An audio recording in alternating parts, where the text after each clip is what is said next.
Can I Be a Pet? Keep on Grooming from TXT's Worst Song, but we'll get there later. God, it's so... We'll talk about that soon. Stop spoiling the review, Nate. But, now no one's going to watch the video. No, there's plenty of things to talk about other than that garbage song.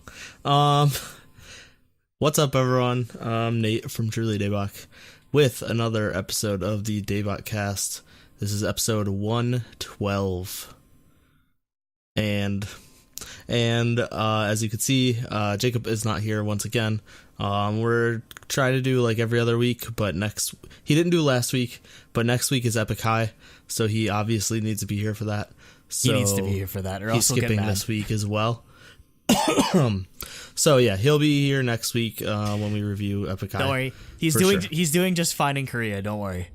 Yeah, he exists. He did not. Like the plane didn't disappear or something. He is just in Korea. This isn't lost. Enjoying life. And I said I'm Nathan already. As always, I'm joined by Andrew, who usually has 3 things. Number 1, if I look a bit disheveled, it's just because I came back from dance class. I've been taking dance classes at I Love Dance in New York for 2 months now, ever since the beginning of January. Yeah, it's been something like that. This is the first time, or this week was the first week I tried to do like proper choreography, like learning an actual like full song.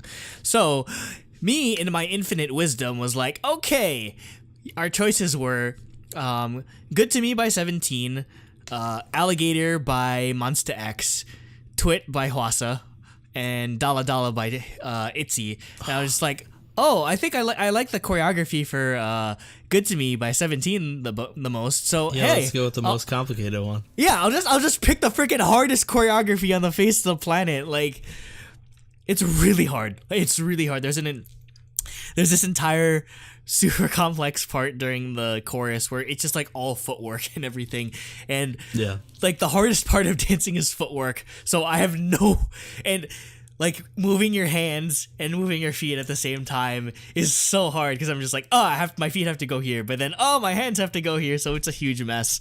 But I'm gonna learn it eventually, and like at the end of the month when you've learned the whole song, they're gonna record you. So we'll see how that comes out. Does then like DJ and everyone, do they have a panel where they give you a grade like produce? No, God, I get like F-.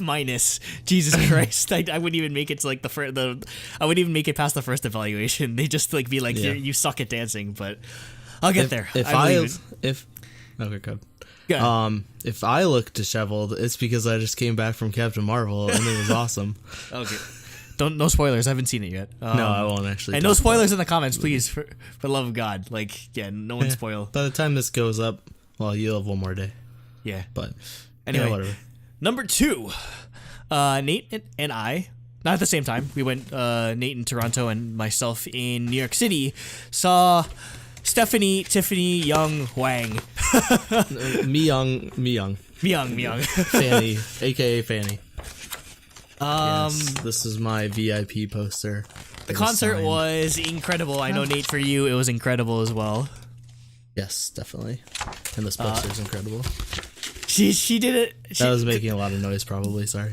The difference, or at your stop, she did like requests and like took the Q&A from Twitter, whereas in New York City, we have famous people like Jeff Benjamin, so Jeff Benjamin essentially just ran the Q&A, and at the end she did like a little acapella of Into the New World, which we have like 4,000 retweets on or something like that. Yeah, we did.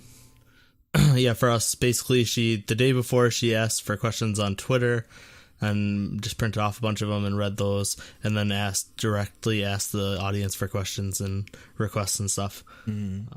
Was your venue big? Because like mine was really tiny, like way smaller than I'd actually expect.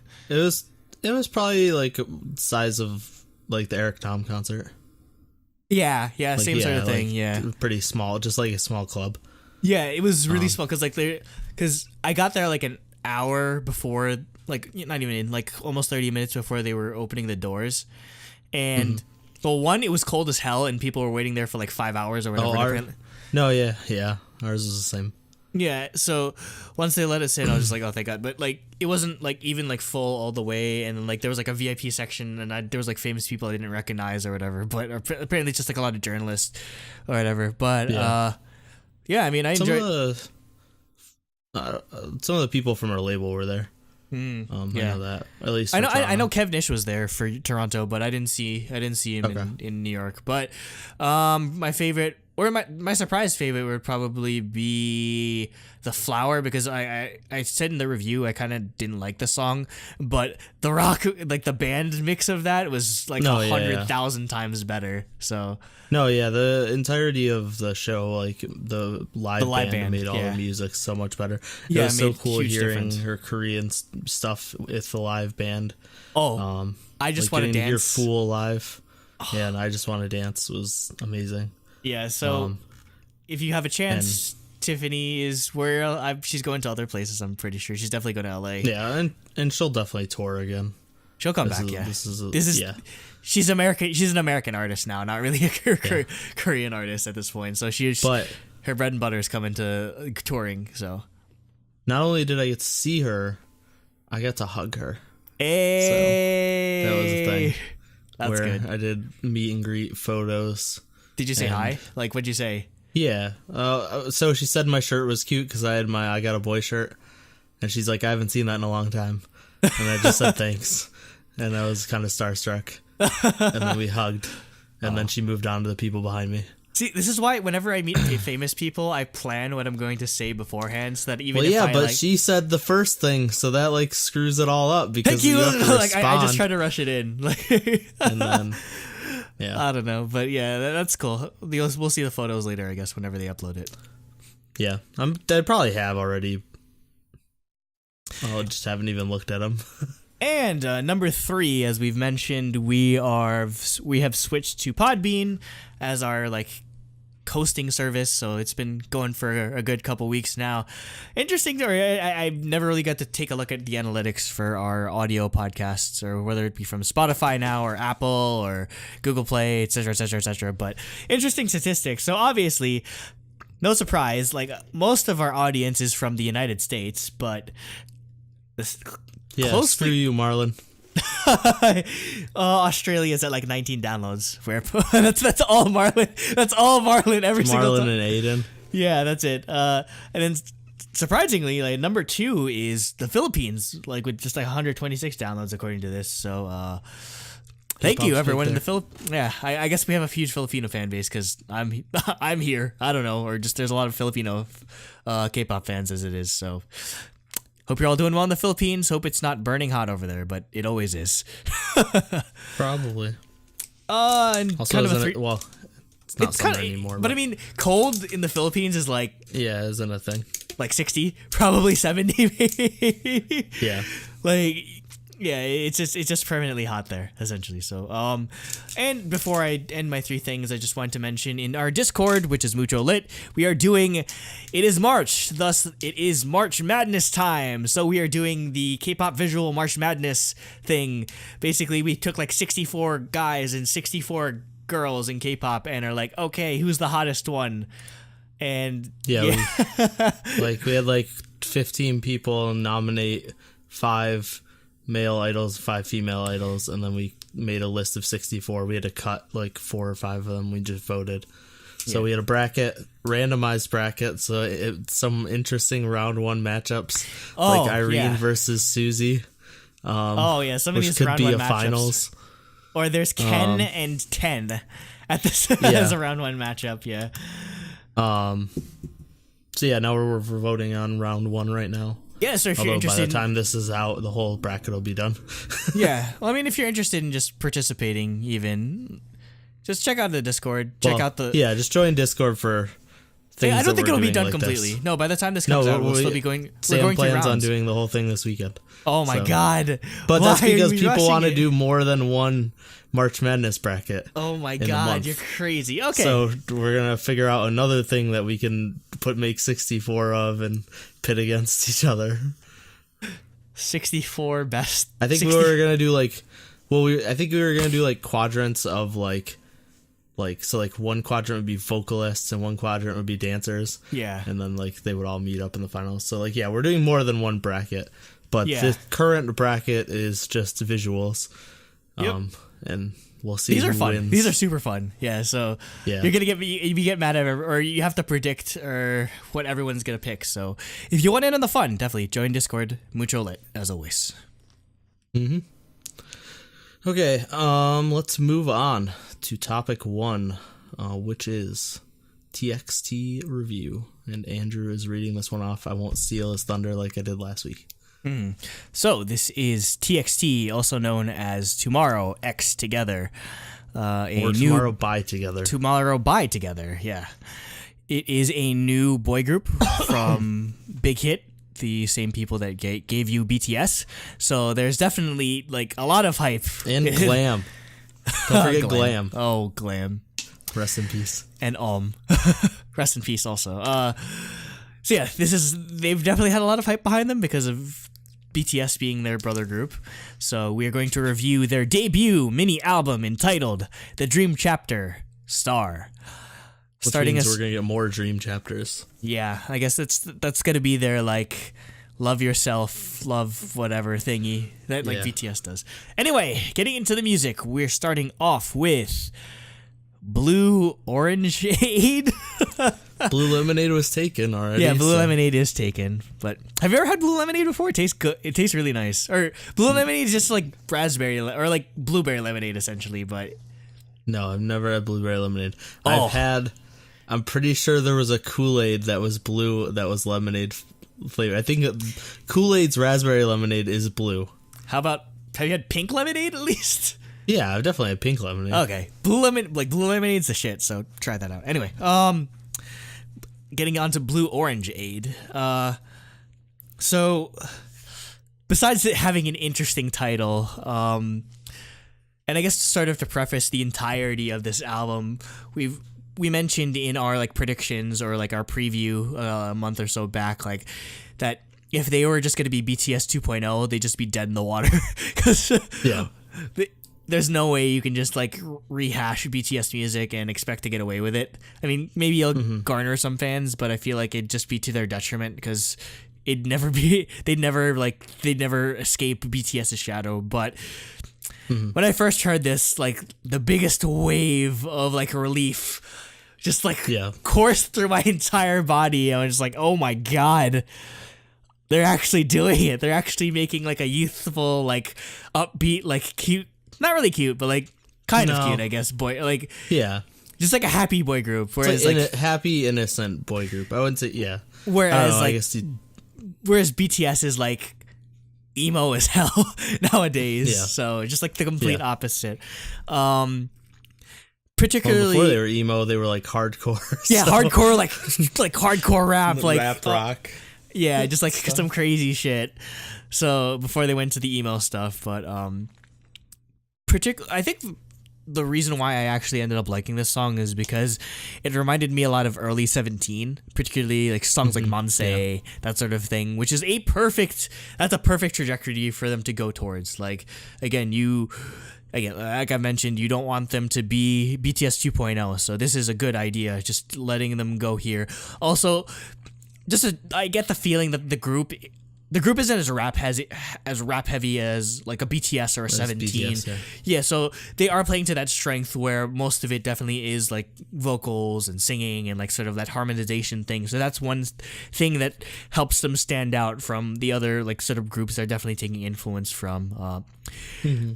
I'd say that my favorite part of it is not even actually their vocals. I just like it's kind of a vocal, but I love the instrumental or like the do. It's so good. It's so good because if you've listened to this podcast a lot, you know I'm a sucker for anything like New Jack Swing. Like you hear a lot of that New Jack Swing, and even though this is more of just like your like I don't know, just like typical like I don't know hip hop's like happy go lucky type song. I'd say that's like the highlight of the entire, like the vocalization is the highlight of the entire track. Like you can do an entire, like it'd be so cool if they did like an acapella version or like they just like have so like the beat basically almost like beatboxing and then you just have that like do like vocals in the background. It'd be so cool.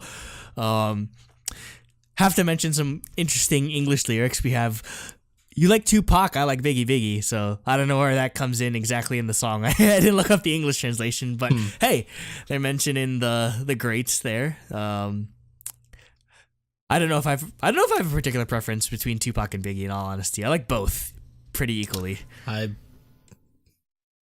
No preference. Please tell me you've at least listened to. I know their music. I've heard music from them, but it's not something I've actively listened to. Right. So I can't say I like one more than the other. Do you like Tupac? Do you like Biggie? Let us know in the comments. Just like, yeah, we'll just start an East Coast West Coast gang war again in the comments. We're all gonna be killed by gangs now. Mm-hmm.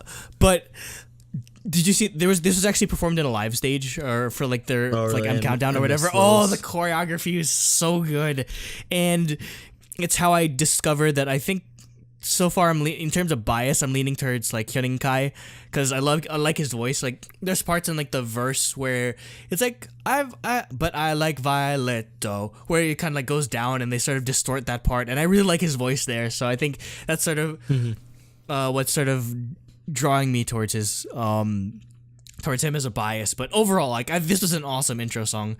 In all honesty, I was really happy when I heard this. Yeah. Yeah, for me, I really like the like retro boy group vibes I'm getting from this. Like you said, from the auto-tune doo-doos. Like that really gives me like early or like late 90s, early 2000s like boy group style vibes. And I thought that was a really good direction for them to go. Yeah. I think one problem I have with the song, I do like the song a lot. But I think some of the actual singing is a little too auto-tuned. Like there are parts where it's like it's pretty clear it's auto-tuned, and it seems like they're trying to make it sound like it's not, but it's definitely there. I don't know if it's like a specific member that they thought like that they needed to like bump up. But it's really evident in the bridge. So that stood out to me as something that like overall I like the song a lot, but that definitely stood out as something I wish was changed or a little different. It might just be a stylistic choice, in all honesty, because I mean, if you're using it that heavily, then but that's the thing. It doesn't. It seemed like the way they're using it sounds like they want it to be actual singing, but they're using it to like touch up their voices. It's not like super evident, but it's definitely there. But it might be stylistic. Either way, I just didn't think it was that good of a use of it. But yeah, overall, I think the song's great. It's catchy and it gives me that nostalgic feeling. So yeah. Jacob's notes. No, he didn't. He just did an overview. Oh, he just did nothing. Okay. Yeah. Well, just did, like, he didn't. overview. He didn't do song by song. Okay. Cooper, on the other hand, did it for this, or did track by track overview. Cooper says, such an amazing opening track. Love the retro sound it has, with really bright vocals and synth. You like Tupac, I like Biggie Biggie. LMAO. LMAO indeed. Next, we have the title track entitled Crown, or according to the Korean translation of the title, apparently it's supposed to be One Day I Grew Horns on My Head. I shit you not. That's the actual... What, really? That's the translate. Yeah, Crown. I noticed is the that English the Korean title. name was really long. Yeah. But I didn't bother looking into it. Yeah, I just saw it on like the Wikipedia page, or just like I translated it. I thought they were joking at first, so I translated it myself, and that's what it roughly translated to. So, Crown. So yeah, when going into seeing this music video again, I feel like we did two previews, one for TXT and one for ITZY. ITZY I was kind of hype on just because I was excited to see what was going on. TXT I was kind of like trying to meter my expectations because I didn't want to get disappointed. It's kind of funny because in retrospect, I guess I was kind of disappointed with the ITZY, but maybe because I kept my expectations low for TXT, I was just completely blown away by this track. I'd say, again, like I was mentioning before, I thought it was going to be Bangtan 2.0, but again, it's the perfect title track to go with, just fun, youthful, upbeat boy group trap. I'd say what gives them an advantage is, or what makes this a better song than, because they're not really reinventing the wheel here. There's a bunch of just like fun youthful boy groups in this style, but they managed to make it not boring. And I'd say I'd owe that to the instrumentation that they use on this track and the choreography that they showcase in the actual performance. So starting off with like the producers, it's straight up like an all-star team. So they have like all these BTS producers, like Supreme Boy, who works with like BTS a lot. Slow Rabbit works with BTS a lot. They also had Melanie Fontana, who did Euphoria, which was one of the solos off of the Love Yourself trilogy. The best solo. Yep. And then you have Mayu Wakisaka, who did Love Bomb, Hi, Love is Bitter by SNSD off of the Holiday Night soundtrack or album, and Knock Knock. So there's a lot of pedigree here, and you can she's definitely at home with this type of like upbeat, youthful sound, despite it being like with a boy group as opposed to like girl groups in her case. But I mean, the level of production is like the same level that BTS gets, so they're not slacking whatsoever with this. I want to look into the Morse, because like, you know, at the beginning of the song there's like the da da da da da. I wonder if the Morse code actually stands for anything, because like there's more later on too. Yeah, so I'm sure somebody's looked into that. Yeah, so definitely. For those that don't know, like those beeps are Morse code, like the like short beeps and long beeps correspond to letters, so it probably spells out something that we don't know of just yet. But it's a cool way to sort of like incorporate that into the instrumentation. I was mentioning the choreo before, but I'd say that's the highlight to me, probably because I learned it in Diet Dance yesterday, or just like a simplified version of it. It's such a fun song to dance to, in all honesty, and I say that as someone that kind of sucks at dancing. I'd say the best part of the choreography is like this. God, you know, I don't know how I'm trying to explain it for like people that might not understand like complex like dance movements or like this or whatever, but to try to simplify it, incorporating a lot of like tutting, which is like a lot of like intricate like hand movements and a lot of like cool like formation sort of things. So there's parts where it's like Odom Mocha wa Masuri Suri, where like when there's a part where they get in line and then they sort of build like a gun and then like they cock the gun or something like that. Like it's definitely it's hard to divorce the song from the actual like performance of itself, because I feel like the performance adds so much to it. It's so cool. And then like there's that part during the second chorus, where they're literally just they get together in a line and they're doing like a big like arm wave type thing. Like it's such a fun choreography, and that's the hard thing. That's a hard thing, where the choreography has to match the sort of emotion and vibe that the song's giving up, and they do it so perfectly. Like there's even like the part in the bridge where they carry one of the members Subin up like a king or whatever, because it's like the song's talking about like crowns and everything. So just overall, I was just blown away by this. This might be a Song of the Year candidate. TXT might get Best New Male Artist, and it's going to be very hard to follow this up as this is like a very high bar they're setting for themselves in terms of like debut tracks. So just incredible all around. Yeah. For me, I love the opening with the like Morse code sonar beeping, because it does the whole thing where it goes from one left to right channels. It pans too. And it just goes into like a really great synth instrumental with them like singing the synth line, like mimicking it. And yeah, just like the 80s synth style instrumentals, with a ton of just interesting sounds buried within the instrumentals, really stood out to me. Also, like you said, for the past track where you thought the auto-tune was a stylistic choice, I think I agree, because they prove in this song and their other songs like their singing isn't auto-tuned, and it's good. So like, yeah, I think for the last song it was a stylistic choice. It was just one I didn't really agree with that much. But yeah, for this song it's much better. And I really like the mix between the singing, the I love it chanting part, and then like the talk rapping. Yeah. They like mix all three of those into the chorus, and that's really like I thought it worked really well. Yeah, I just thought this was a fantastic choice for a debut song. Like you said, the choreography was really standout. They do a lot of really cool group formations that you described. The only thing that it's weird because you talked about how the production is BTS level, but then the music video definitely wasn't. It's fun and it's good. I like the cartoonish like effects and stuff, but it's pretty much just a dance MV, like in a box set. I don't mind that because the choreography is so good. No, it's not a bad thing, but it was just surprising for me. It's very bare bones compared because to... it's very bare bones, and considering how highly produced the album is and the choreography and stuff, like, and how crazy and weird and artsy BTS music videos get to be, like, I was expecting similar things for this group, and they pretty much just got a dance MV with some like cartoon effects. But I mean, still enjoy the song overall, definitely. No, right? yeah, I love the song.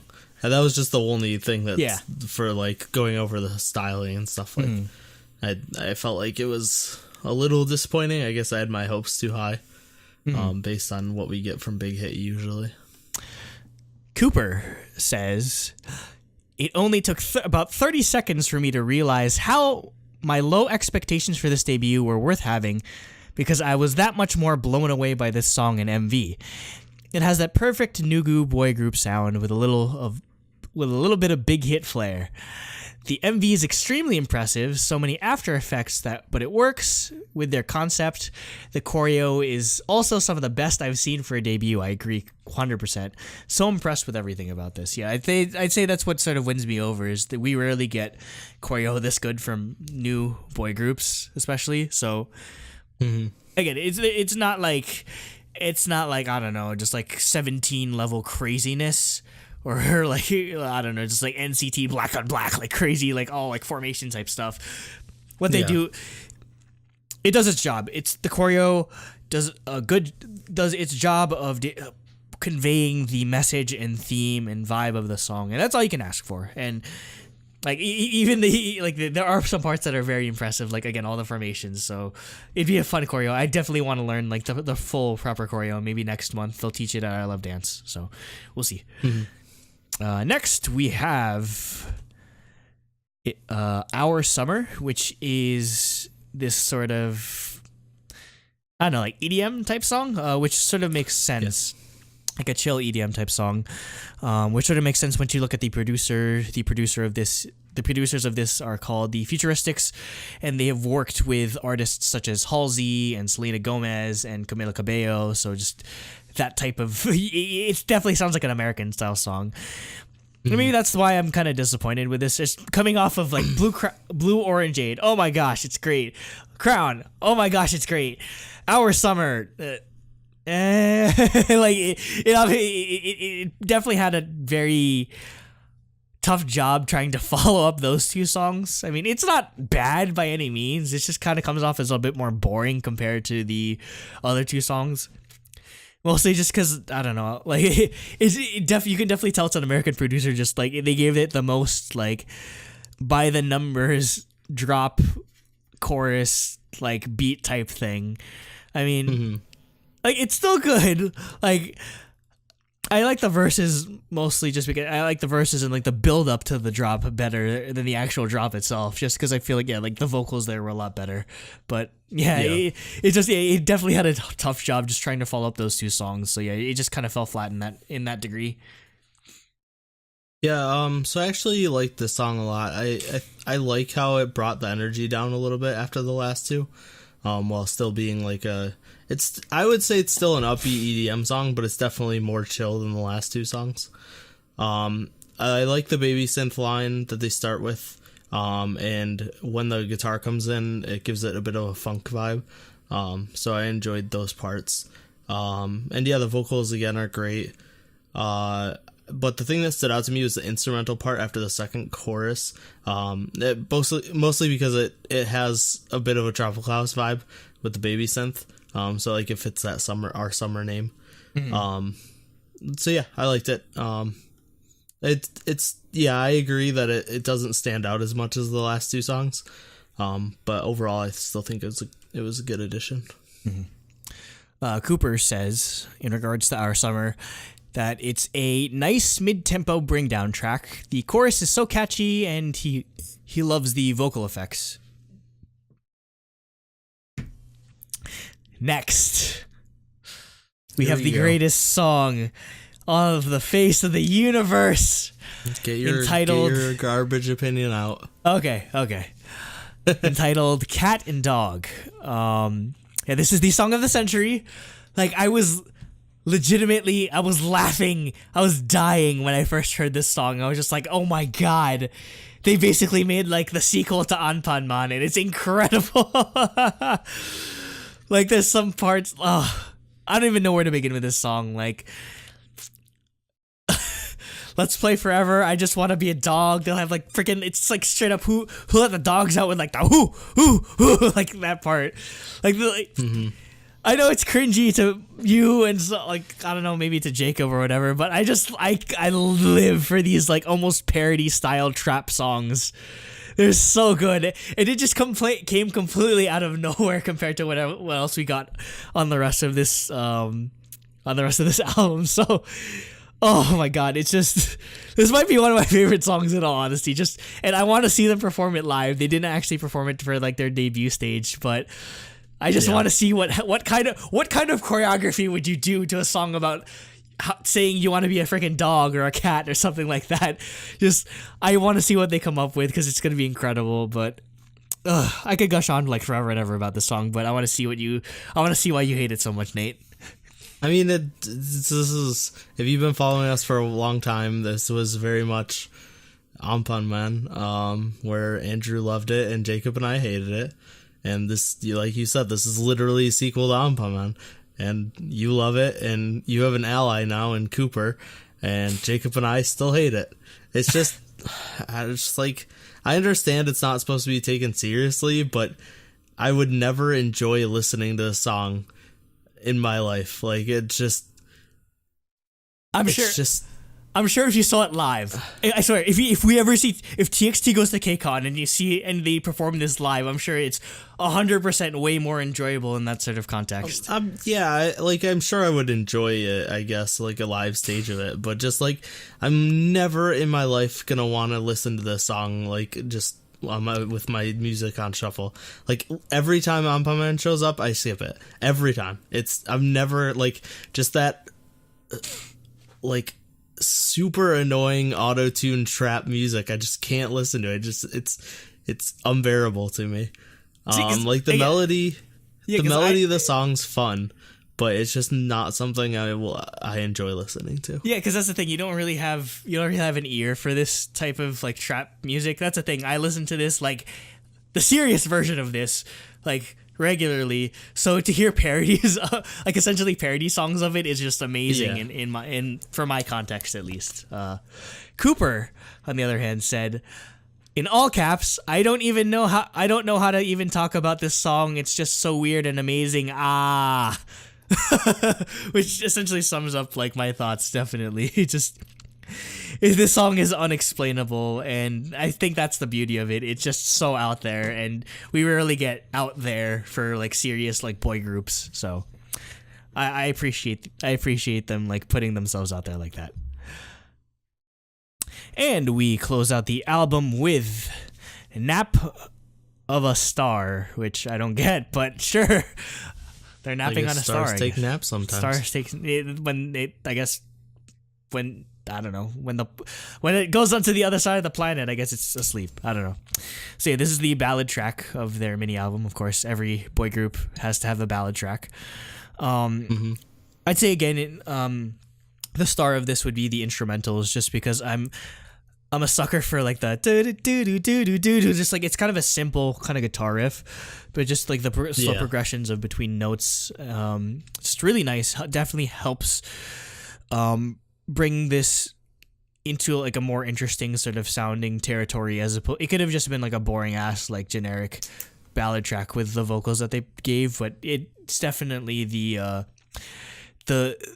the guitar instrumental. Also, like, there's weird, like, one, there's harmonics. Like, to explain harmonics for people that don't know, like, there's, when you play like a guitar, there's a thing that you can do when you play if you play the string, and then you pull your finger, if you're playing a note and then you pull your finger off the string really, really quickly, it's sort of like this really like high note, which is why it's called harmonics. It's like ding, ding, ding. It kind of sounds like a bell almost, so you can kind of hear that towards the end. Also, there's like this like weird like like sound effect that they play towards the end, which just came out of nowhere. So yeah, all of this does a very good job of building the atmosphere of this song, which is all you can really ask for when you're doing ballad tracks like this. Yeah. Yeah, I really like the song. I love the voice of whoever's singing in the beginning. And I just like how airy and soft they sing. And then on top of that, I agree with the guitar. It was definitely a standout. Like, and I think it was a really good idea to not have any drums or anything at the beginning and have just the guitar in there singing. Yeah. That could have been the whole song, right? It could have been the whole song, but I think it also helped that when the drums and the bass do come in, it's much more impactful. Yeah. And they get their own spotlight, like the instrumentals, with just some like ooh and ahs mixed in, and no like actual singing lines. So that, I thought that was really good. I love the mixture of the singing and the focus on the instrumentals throughout the song. Mm-hmm. Cooper says, beautiful ending track. They have really good vocalists. I can tell already. Yeah, definitely. I think that's probably the one thing that you can definitely give them credit for. Like, their vocalists are potentially the highlight of the group. So, on to ratings. For those that are joining us for the first time, our rating system is out of 10, with a maximum of 7 points for the music and a maximum of 3 points for the concept, which encompasses the music video, the choreography, styling, outfits, album art, etc. So, on my end, I usually split up my music into 3.5, 3.5. So for the single, I gave a maximum of 3.5 points, 3.5 points, which it definitely took a bit of thinking. Is like, whereas, like, do I like this song better than like such and such song that came out before? And I'd say yes, just because I don't know. Maybe just because Crown blew me away so much that it's probably gonna be a song I'm gonna listen to every day. Like, every day. It's that good. I haven't gotten sick of it yet. Like, even after hearing it in a dance class, like tens of hundreds of times, I guess. But I'm very optimistic about the future of this group just because of Crown. So. Yeah. That definitely shows. I gave a 3 out of 3.5 for the album tracks. Most of them are very good. I could say the only one that sort of was like was maybe Our Summer, but even that was still pretty good. For the concept, I'm giving it a 2 out of 3, and that mostly goes to the choreography, just because I think the choreography is so intricate. It's something that, again, if the choreography is something that I want to learn, or just like it's enticing enough for me to want to learn, that's a good sign of good choreography, I guess, because I'd say I'm very discerning in that aspect. Also, I like their outfits, both for live stages and for the music video. It was pretty much a basic like box MV type thing with like a bit of like animation or whatever, but I don't think that dragged down my score too much. So, adding up all those numbers, that totals up to a 9 out of 10, which I did not expect to give them a 9 out of 10 in all honesty. So I'm very happy, and I hope Big Hit is essentially a Mnet label at this point. Hopefully, if TXT goes to KCON, I'm going to be so excited to see them at KCON. I mean, who knows? I mean, there'll probably be a demand for it. We'll see, but I'm really hyped for this group. So, yeah. For me, I gave a 6 out of 7 for music, and basically all of that was for dog and cat. Cat and dog. Cat and dog and cat, whatever. But yeah, I loved everything else. I think if that song wasn't on the album, I would have given it a full 7. But yeah, I just had to knock it off because it's just not really my thing. And then I gave a 2 out of 3 as well for concept. Mostly, all the points were in choreography and styling. I thought the music video was really the reason that it lost a point. Because I just had higher expectations based on what Big Hit does with BTS, with all their crazy theories and BTS universe stuff. And I'm glad they didn't do that, though. They get like 20-minute trailers and stuff. I wasn't expecting that, but I was expecting more than a dance MV. So yeah, I had to drop a point there. So I gave it an 8 overall. And that honestly I feel is even a little low, but I just didn't really know of a better way to spread the points around. Because I don't think it deserves like a 2.5 or a 3 for a concept, and I don't think I could give any more points to music because it just ended up being an 8. What was Jacob's but yeah, thoughts? I could see out. giving it a little bit more. Jacob has a bit of a long summary because he didn't do songs. He said, one thing that immediately made me happy with this group's debut was the fact that they don't sound like they're just trying to be BTS clones. They have their own distinct sound and standalone from their older brother group, which was my biggest concern. I think the EDM electronic style works really well for them. It most reminds me of 17's current style, but I honestly think it's done a bit better, to be honest, since they're avoiding the typical drop beat chorus route for the most part. I really like the sound they went with on all the songs apart from Cat and Dog, which was a style of hip-hop that I'm not really into. I think any of the first 3 could have been considered for title track on this album. Nap of a Star was more chill than the rest, but it's a style that we really do not hear often in K-pop so far. For that reason, I enjoyed it quite a bit. Overall, a very strong debut. I wish TXT well and hope they experience a lot of success, so long as they stay consistent quality-wise. But being from Big Hit, I don't have any doubt that they will do well.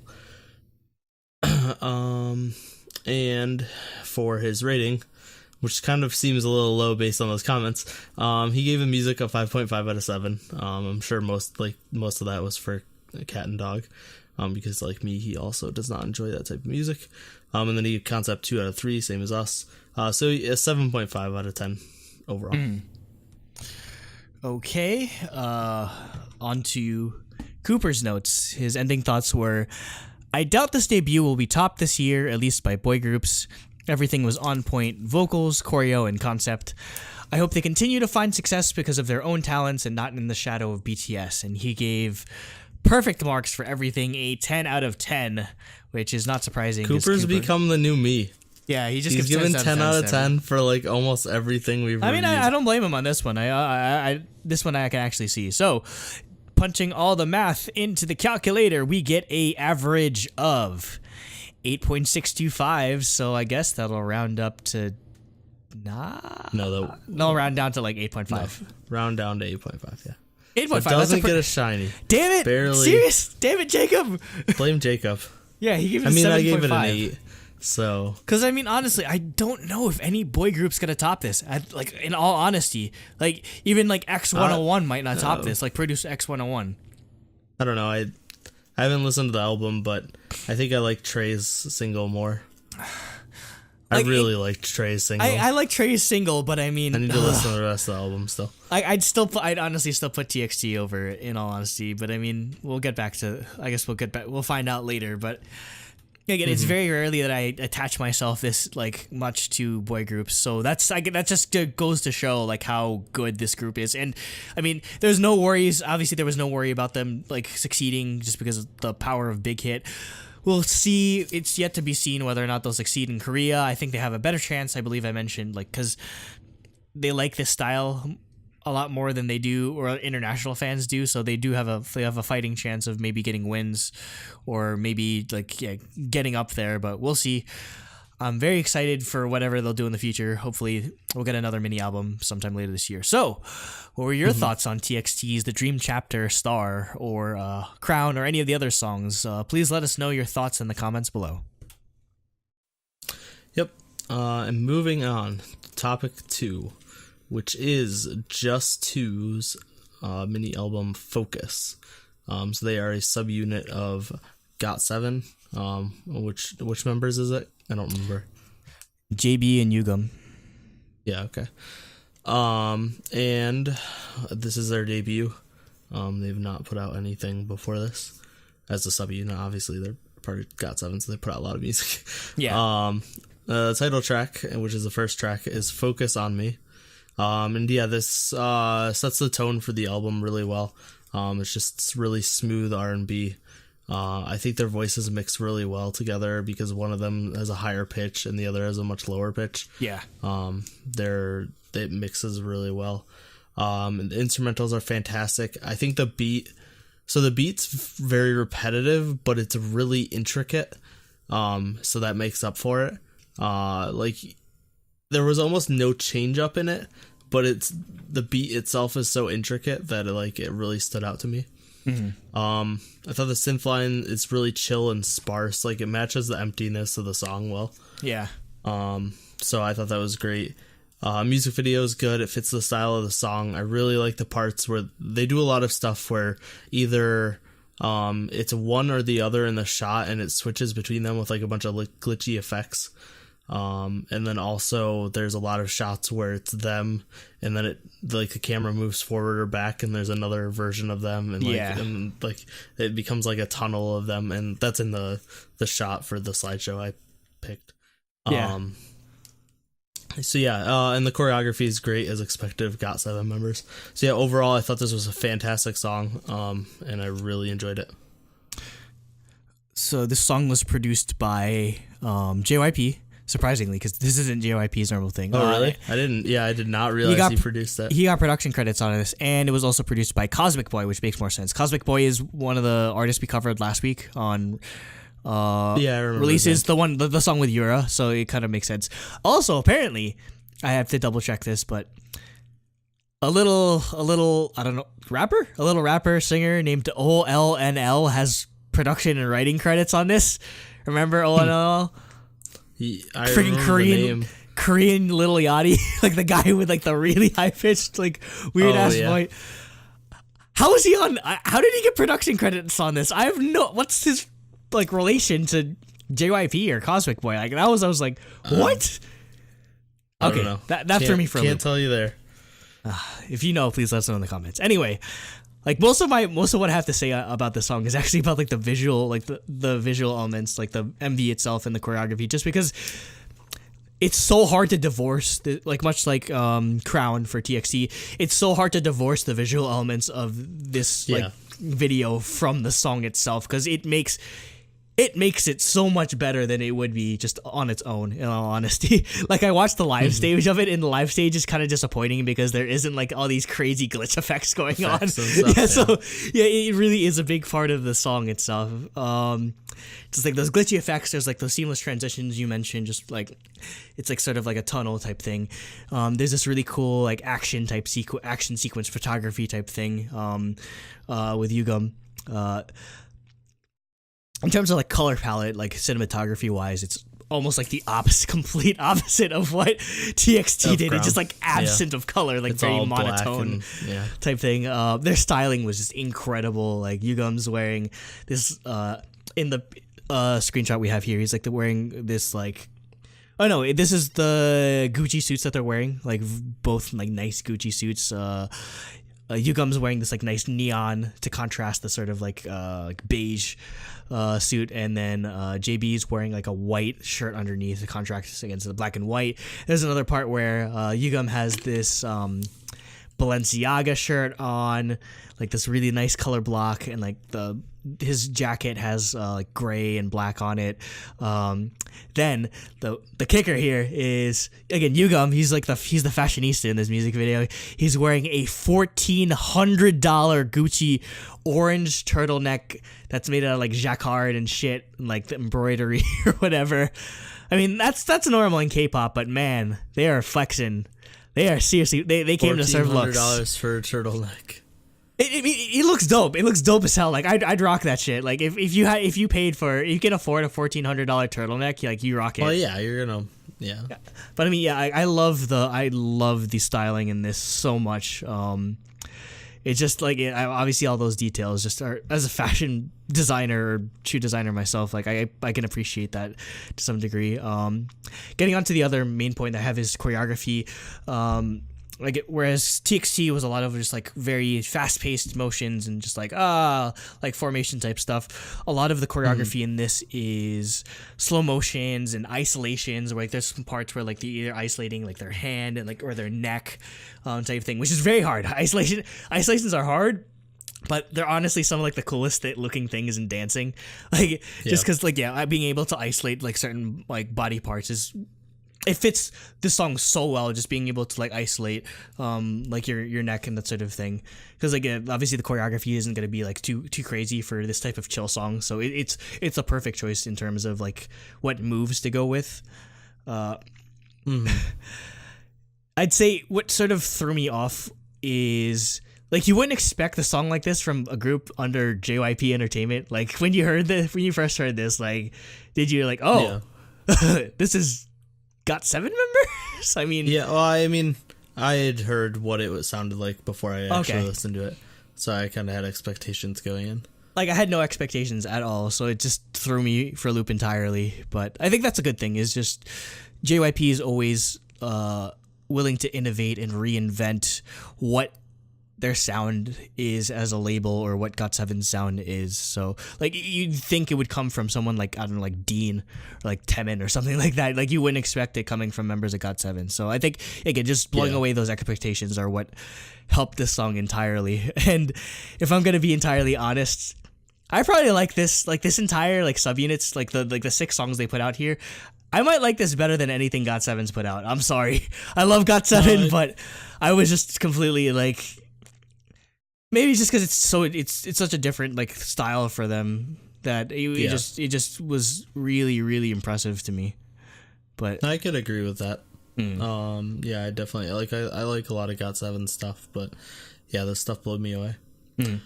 Next we have Drunk on You, and I thought this was a really good idea to mix it up with an acoustic guitar and like just the snaps after the like really synth heavy instrumentals of the last song. So like they stuck with R&B, but they mixed up the style of R&B and the instrumentals a lot. So it didn't get stale. In the high pitched like string part that gets mixed in, I thought was really interesting. I have no idea what the instrument is, but that definitely stood out to me. And yeah, the vocals once again are fantastic and they mixed really well. And I thought it was a really good idea to end with a guitar solo. So yeah, I once again love this song. It was at this point in the album that I realized, this whole thing is just going to be essentially K-pop baby making music. Like that's the only way to explain this entire like thing. It's just going to be like sexy music, and I'm for it. I'm all for it. Like they pull it off really well. Like it's definitely overt the influence from like 90s like R&B that they're taking from, especially with like the sexiness of the song. So they pull it off so well. Yeah, this was an enjoyable song in many ways between the vocals and the instrumentation. Yeah. Next we have Touch. It's a cover of the Miss A song. You were about to forget it. No, I feel like there's several songs named Touch, and I was just like trying to sort out which one would be the most popular. But then once again, like I said with the last song, they mix it up with another R&B song, but this time have a more piano based. Once again, like this gives the album an identity, but keeps the songs fresh. Yeah. Where we had the first song was very like electronic focused R&B instrumentals, then guitar focused. Now we have piano focused. I thought the drop was really smooth, which was great. I was a little worried when it started building that the drop would be like too overpowering and kind of like ruin the vibe of the song. But in my opinion, I think it was perfect for the song. And I love the idea for the bridge where one of them does the repetitive part of the chorus and then the other does like the really intense ad-libs. That was definitely my favorite part of the song. Really stood out. And then the falsetto at the end was fantastic. Yeah, I'd say for this,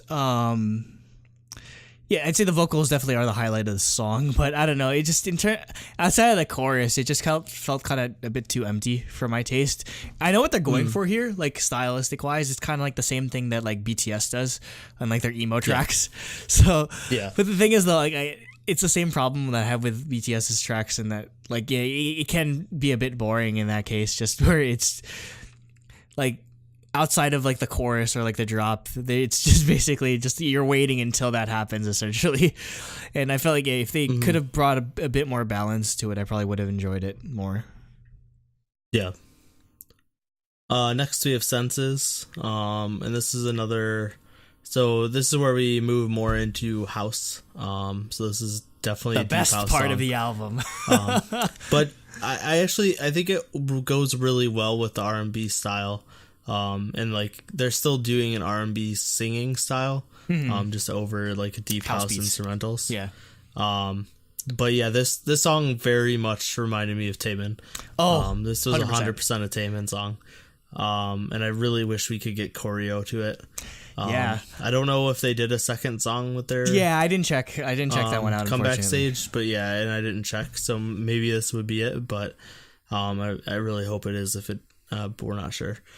But yeah, overall I love it. I thought the echo part at the end is really fantastic. I love songs that use echoes, which like throughout the sound stage. So like it makes it feel less like you're listening to a song and more like you're in an actual like theater Echo, or something. yeah. Like, yeah, you just hearing different like whispers and echoes in different parts of the headphones.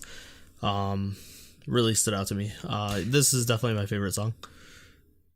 This is basically ASMR at this point. Like it's literally like an True. ASMR song. I guess it works with like the deep house type thing, but as us being the two biggest connoisseurs of deep house, like this is probably like the highlight of the album. You'd probably agree. So it's like the way I rationalize this music. It sounds like music you'd hear in like an H&M or a Uniqlo. It's like this is the type of music that they play, just like really like sensual deep house. And again, it definitely fits the vibe that they've got going for them in like Focus on Me or Drunk on You. That type of like sexy. Like this whole album is sexy basically. That's like the one word description. All you need to know about this album is that it's sexy. So if you're into that sort of thing, definitely, like that alone is gonna sell. It's gonna sell copies. Just how sexy this album is. And I agree.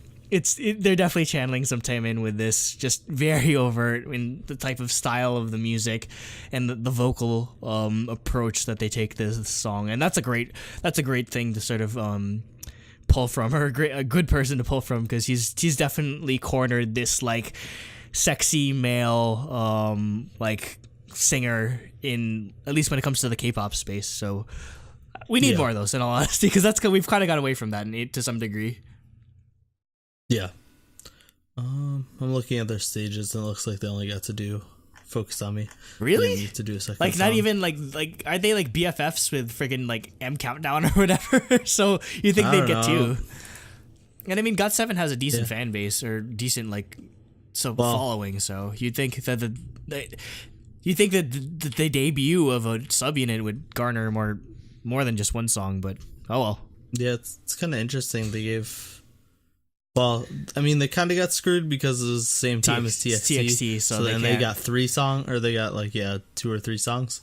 But then it's weird because Ravi got 2 songs, and I feel like just 2 would be more. Yeah, because would be bigger than JYP Ravi. is pretty friendly with Mnet. So, anyways. Okay, moving on to Love Talk. And this one is another house song. And this one's like more straight house. It's less deep house. It has some really awesome instrumentals. Like the really frantic and super deep synths make the song for me. Those definitely stood out. And I think like for this song, it felt like the vocals are definitely less of a focus than the rest of them. Like this is more of just like a straight club banger house song where like the instrumentals and the beat were much more the focus than the actual singing. That's probably why I ended up liking it a bit more, just because I love the instrumental of this. Again, it's got that H&M Uniqlo like type vibe to it again. Specifically in terms of instrumental, it definitely reminds me of from Joonyoung's posthumous album, Poet Artist. There was a song called Rewind on it that sounds almost like the same type of like sexy H&M vibe to it. So again, they're definitely wearing their influences on their sleeve in terms of like where they're pulling the styling from. But like, yeah, it's awesome. I want to hear more of this music. I want to hear more of this straight up like house music in K-pop. Because again, I think just the fact that this is coming from freaking JYP is blowing me away. Like still, like again, you'd never expect it from a JYP artist at all. Like we've sort of been conditioned to it because of like SM is just like super out there nowadays, but JYP. I think that factor alone is why I've ended up enjoying this album a lot. It was just blowing me away one song after another, just in terms of expectations. Yeah. And finally, we have Long Black. And this, for the final song on the album, they go back to that true R&B style. Vocals, and unlike the last song, vocals are definitely the focus for this song. The beat is pretty simple, but I like the really chill, underwatery synths. But yeah, it gives this song like a ballady feel without it being really a true ballad. So yeah, even though there isn't a real ballad on the song or on the album, like this is the closest we got. And yeah, it was great. Yep. I'd say like the only thing I'd have to add to that is just I love the vocalizations, like that like it's super like high falsetto that I can't even. It's almost like Michael Jackson-esque in a way, just like super like high pitched. That definitely made the song for me, in all honesty. So yeah, I'd say almost everything on here I enjoyed, in all honesty, which again, just you'll see with the scores. So so yeah, we'll go to scores now. And yeah, for me it's definitely a 10 out of 10. I had everything about it.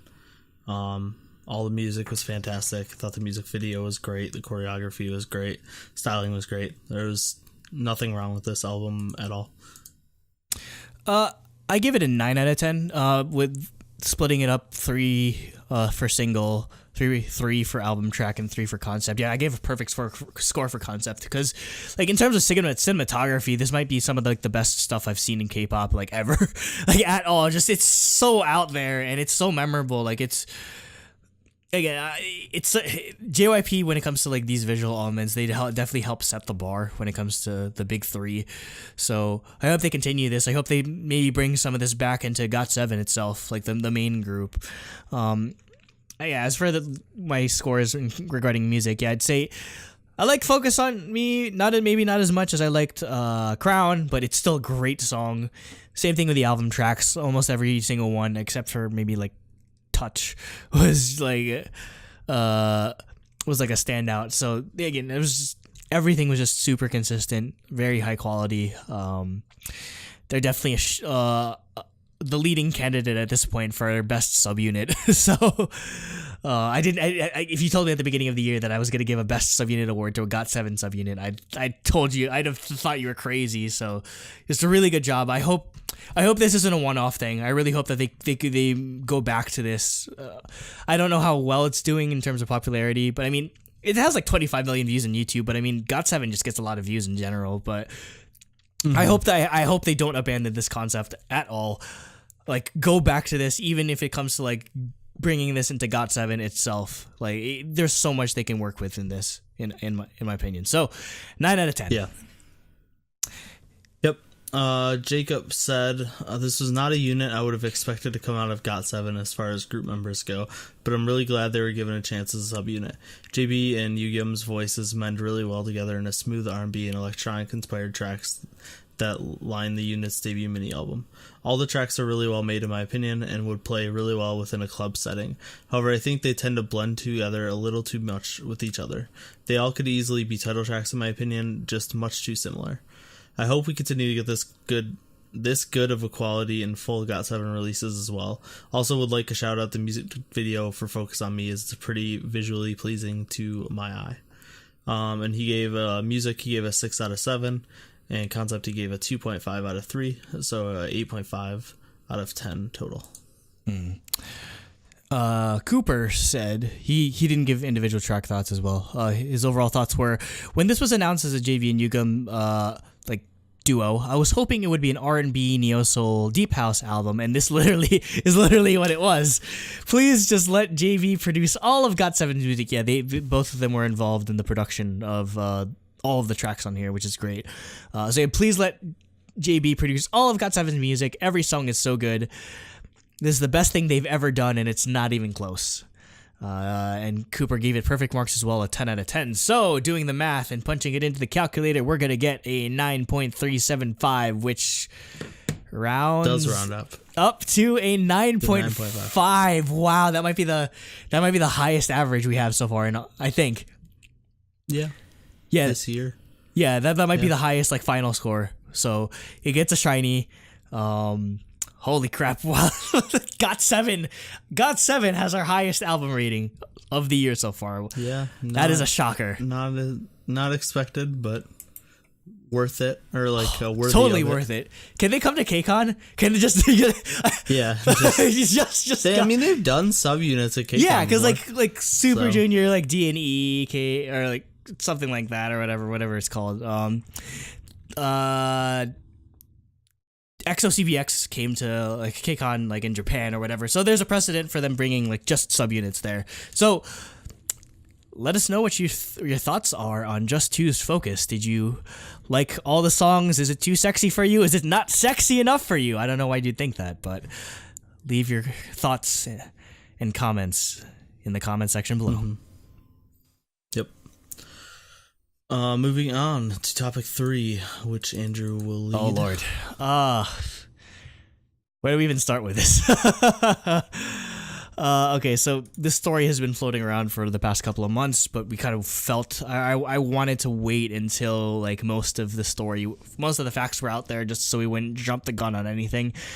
So yeah, we're finally going to get into the Seungri, Burning Sun, YG debacle. I have no idea what shit show essentially. It's just a basically giant like shit show at this point. It's multifaceted, just like all this controversy. So, I mean, mainly I would just want to give like our thoughts on it. I will just sort of do a recap as best as I can, because obviously we're pulling sources from Korean websites that have been translated into English, like recompiling websites and trying to figure it out from there. So obviously, I'm sure like I'm trying to build the timeline as best as I can of events that happened regarding Seungri from Big Bang. So, I'll be leading this topic, by the way. Just I'll be the one like sort of divulging all the information. Yeah, we'll go through the sequence of events and then we'll just sort of give our thoughts afterwards. So, starting it off, NBC, their news division, sort of put out a expose. I guess that's what you have to call something like this, an expose, essentially, where a patron or just some random like person from that went to the Burning Sun nightclub. Their name is Kim Sang-kyo. He accused the employees of Burning Sun nightclub of physically assaulting him. He was attempting to intervene in a sexual assault that was occurring in the club, but the employees stopped him and assaulted him. He, Mr. Kim Sang-kyo, called the police, but according to his claims and like actual like no shit video of it, you see the police just like harassing him and like beating him as well, which was incredibly shocking when I first saw it. He was arrested. He went through like the whole song and dance at like the precinct. He got transferred to a different one, and like the whole time they were like recording him. Like I have like a video up. I don't know if it's here, but like they're like sticking a camera in his face or something while like they're like beating the crap out of him. Man, it's like, ooh, like really heavy stuff. Kim believed that the cops were attempting to protect the nightclub, which is why they're trying to silence him essentially by like trying to beat him out of like beat it out of him essentially. So that was the first story that broke. Afterwards, there were reports that date rape drugs were you for those that are, again, this is serious stuff, but if you're a bit of a younger listener, date rape drugs are like when you hear someone say spiking a drink, that means they're putting some type of like pill or some type of like medicine thing that'll make you either fall asleep entirely or just make you super Black just out. like lax, and you're spacing out. It's like you're still conscious, but you're not really comprehending anything or not really doing anything. Yeah. So they're drugging female club goers, and supposedly they were reserving, or the VIP club members were. Basically, they left these women to whatever devices or whatever these VIP club members wanted to do to them. So, yeah, definitely a worse element of this story. At this point, Seungri's name was linked to the Burning Sun nightclub as some type of manager or promoter. Something like that. Yeah, he's either like like he gets paid to promote the club, or he's invested in it. Something like that. He wasn't the owner outright. He's not an owner, and I don't think he like actively like handles anything in the club itself. Not that he's not at fault, but like I don't think he had like any say in the day-to-day operations. Yeah, it's like one of those things where, oh, I run the club, like where basically they just put a famous person like the poster or the marquee or whatever, just to entice people, or like, oh, there's a chance you might meet Seungri at this club, that sort of thing. I mean, it seemed to be a pretty popular nightclub, because I think Hyoyeon did a set for when Punk Right Now came out. She did a set at Burning Sun, so. Okay. Pretty popular establishment. Seungri, after all this came out, he put out an Instagram apology, like in like the description, or he put out a post. It took a while. And then he put one out. Yeah, so it wasn't instantly. He said in the apology that he was not in the club during the night of the assault. He claimed no knowledge of drugs or violence, and he promised to cooperate fully with the authorities. Supposedly the club shut down after that too, maybe because of investigations or just bad press. No one wanted to go. I'd say the big bombshell would be SBS. I guess you'd call it a news division as well. SBS revealed. I don't know how they got these at all, in all honesty. Kakao Talk messages supposedly between Seungri, someone identified as Mr. Yu, who is the co-owner of an investment firm that Seungri and Mr. Yu ran, and an employee named Mr. Kim.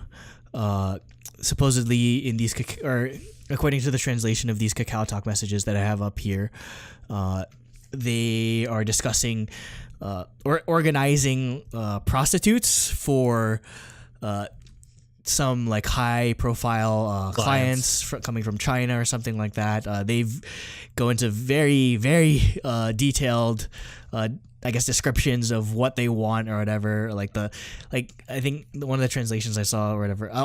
By the way, I'll put all of my sources here, just I'm not talking out of my ass when it comes to this stuff, but like one of the translations said that like Mr. Yu was like, oh, like Chinese like plastic girls, get one that won't make a fuss, is what Seungri supposedly said.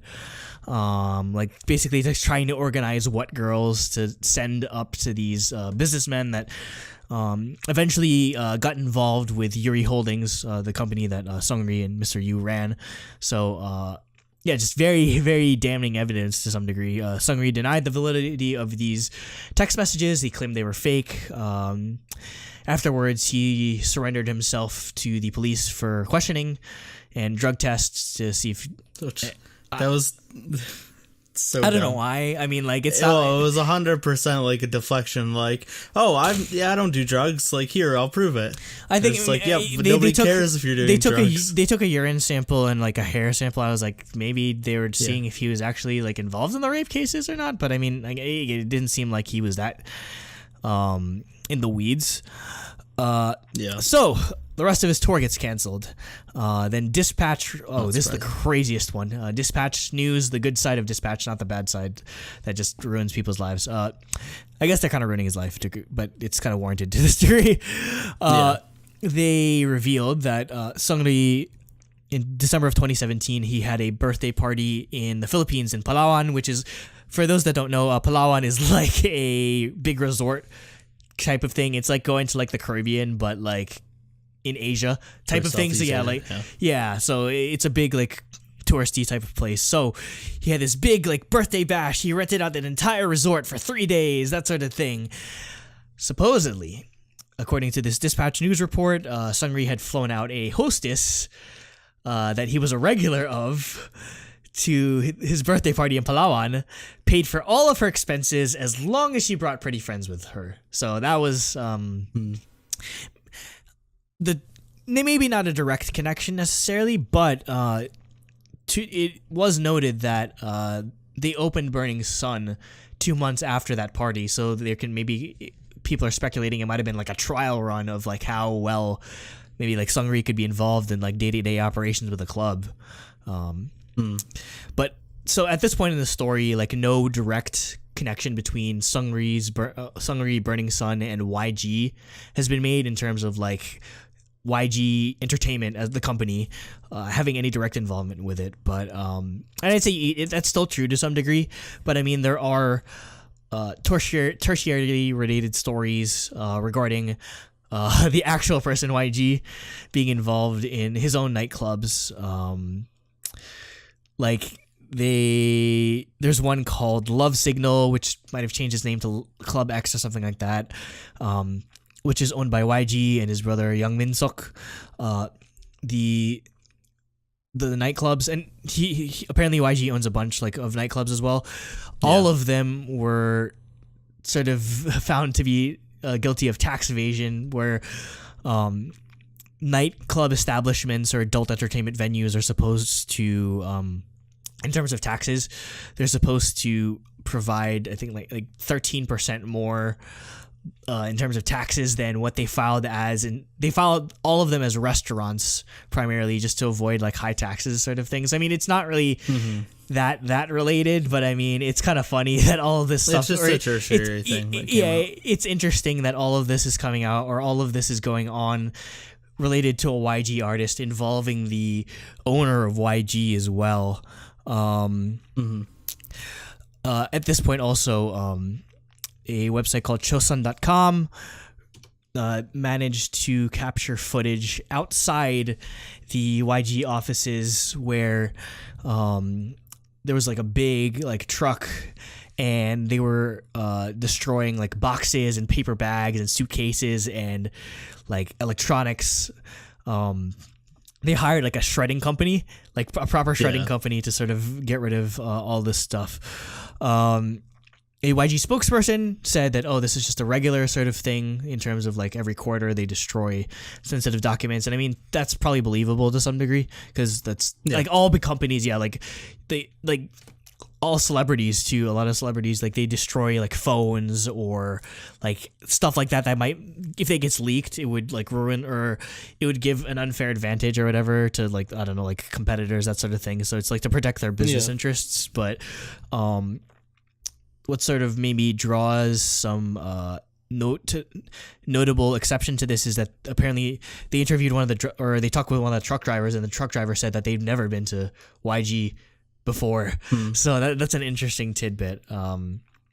So we're filming this on March 8th of 2019, obviously, but so basically like this story is still breaking, but I'd say we'd ended off with is Seungri, as of yesterday, is enlisting in the military on March 25th, and supposedly this was planned a while back. It just so happened that all of this, maybe all of this stuff kind of wanted to rush the process a bit.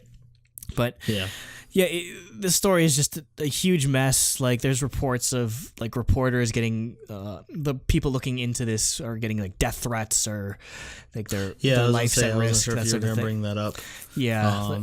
But yeah, like one of the reporters basically came out or I don't know if it was, I think it was more of a private message that got out, but like he was saying that like this goes like way higher than he like even imagined, and he's like worried that he basically just wanted to stop reporting on any of this because he's worried that it'll actually like he might have like he'll run in with the wrong people.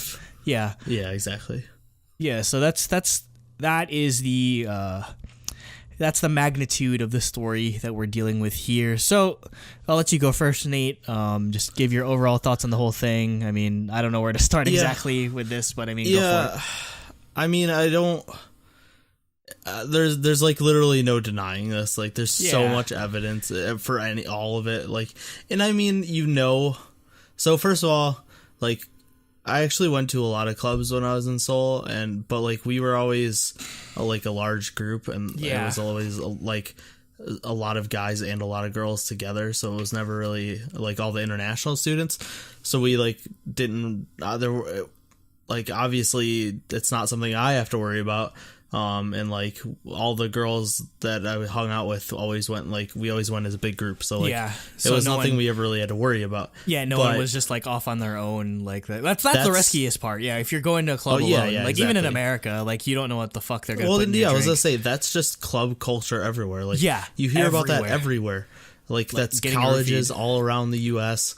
That's clubs in Europe. Like that's just what happens at clubs, and it's a horrible thing, and that's why people don't go to them. Like there's only a certain type of person that goes to a club. Like it's a horrible thing, but that's just what happens at clubs. So really, this is only newsworthy because a celebrity was attached to this club. This is happening at tons of clubs in Korea and tons of clubs around the world. And it's a horrible thing that needs to be stopped, but there's not really not much you can do. Yeah, it's just that's the thing. It's just it's ingrained in like the culture club of itself. Culture. Yeah, exactly. It's very hard when it's ingrained in culture. Like that shit's just like impossible to stop. Like like that's a thing where if you go to like Coachella or whatever, like they're like people willingly advertise. Okay, you. It's like a roofie tester, like dead ass. Like it'll test like whatever pills you're taking, so it's not like tainted or like fucked with or whatever. Like people advertise like that stuff. There's like cups I know that like if you like could change color or whatever if there's drugs in your drink or whatever. Like there's definitely like tons of things like evolved around this. So the start of the situation with the whole sexual harassment at the club. That's not surprising at all. Not surprising. And like we said, it's not. Unfortunately, it wouldn't even be newsworthy if Seungri wasn't attached. But getting into and then the other side of it, where it gets into like the investment firm getting prostitutes for clients, that's also a thing that happens everywhere.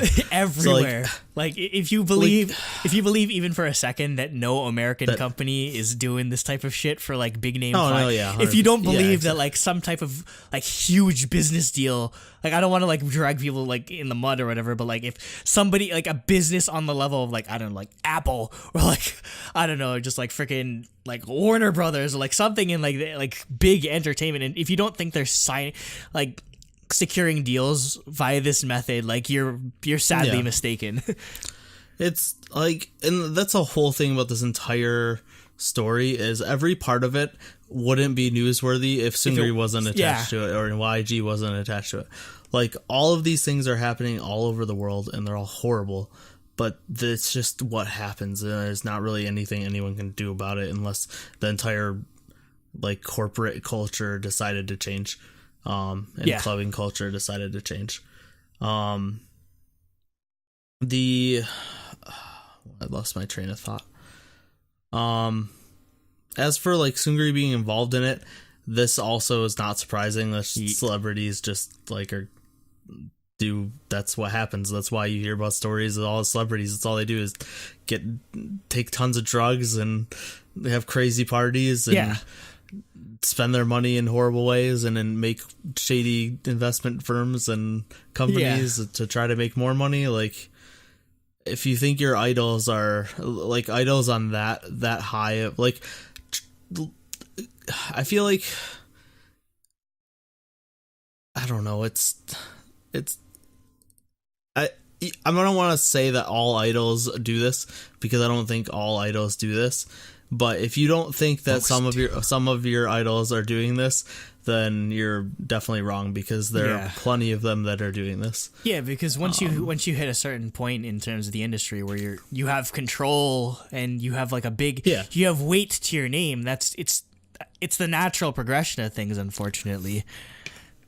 Yeah, if you have any inkling of like wanting to do this stuff and you get that powerful, you're gonna do this stuff. You're gonna get your hands dirty. Not every idol has that mindset, I feel like,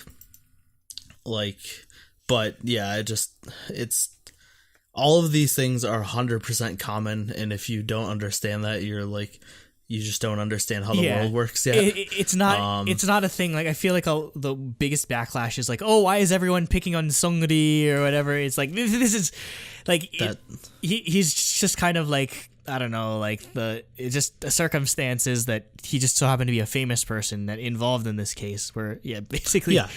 And I don't want to defend him at all. I think like all these things are horrible, and he deserves like all of this backlash and hate that he's getting.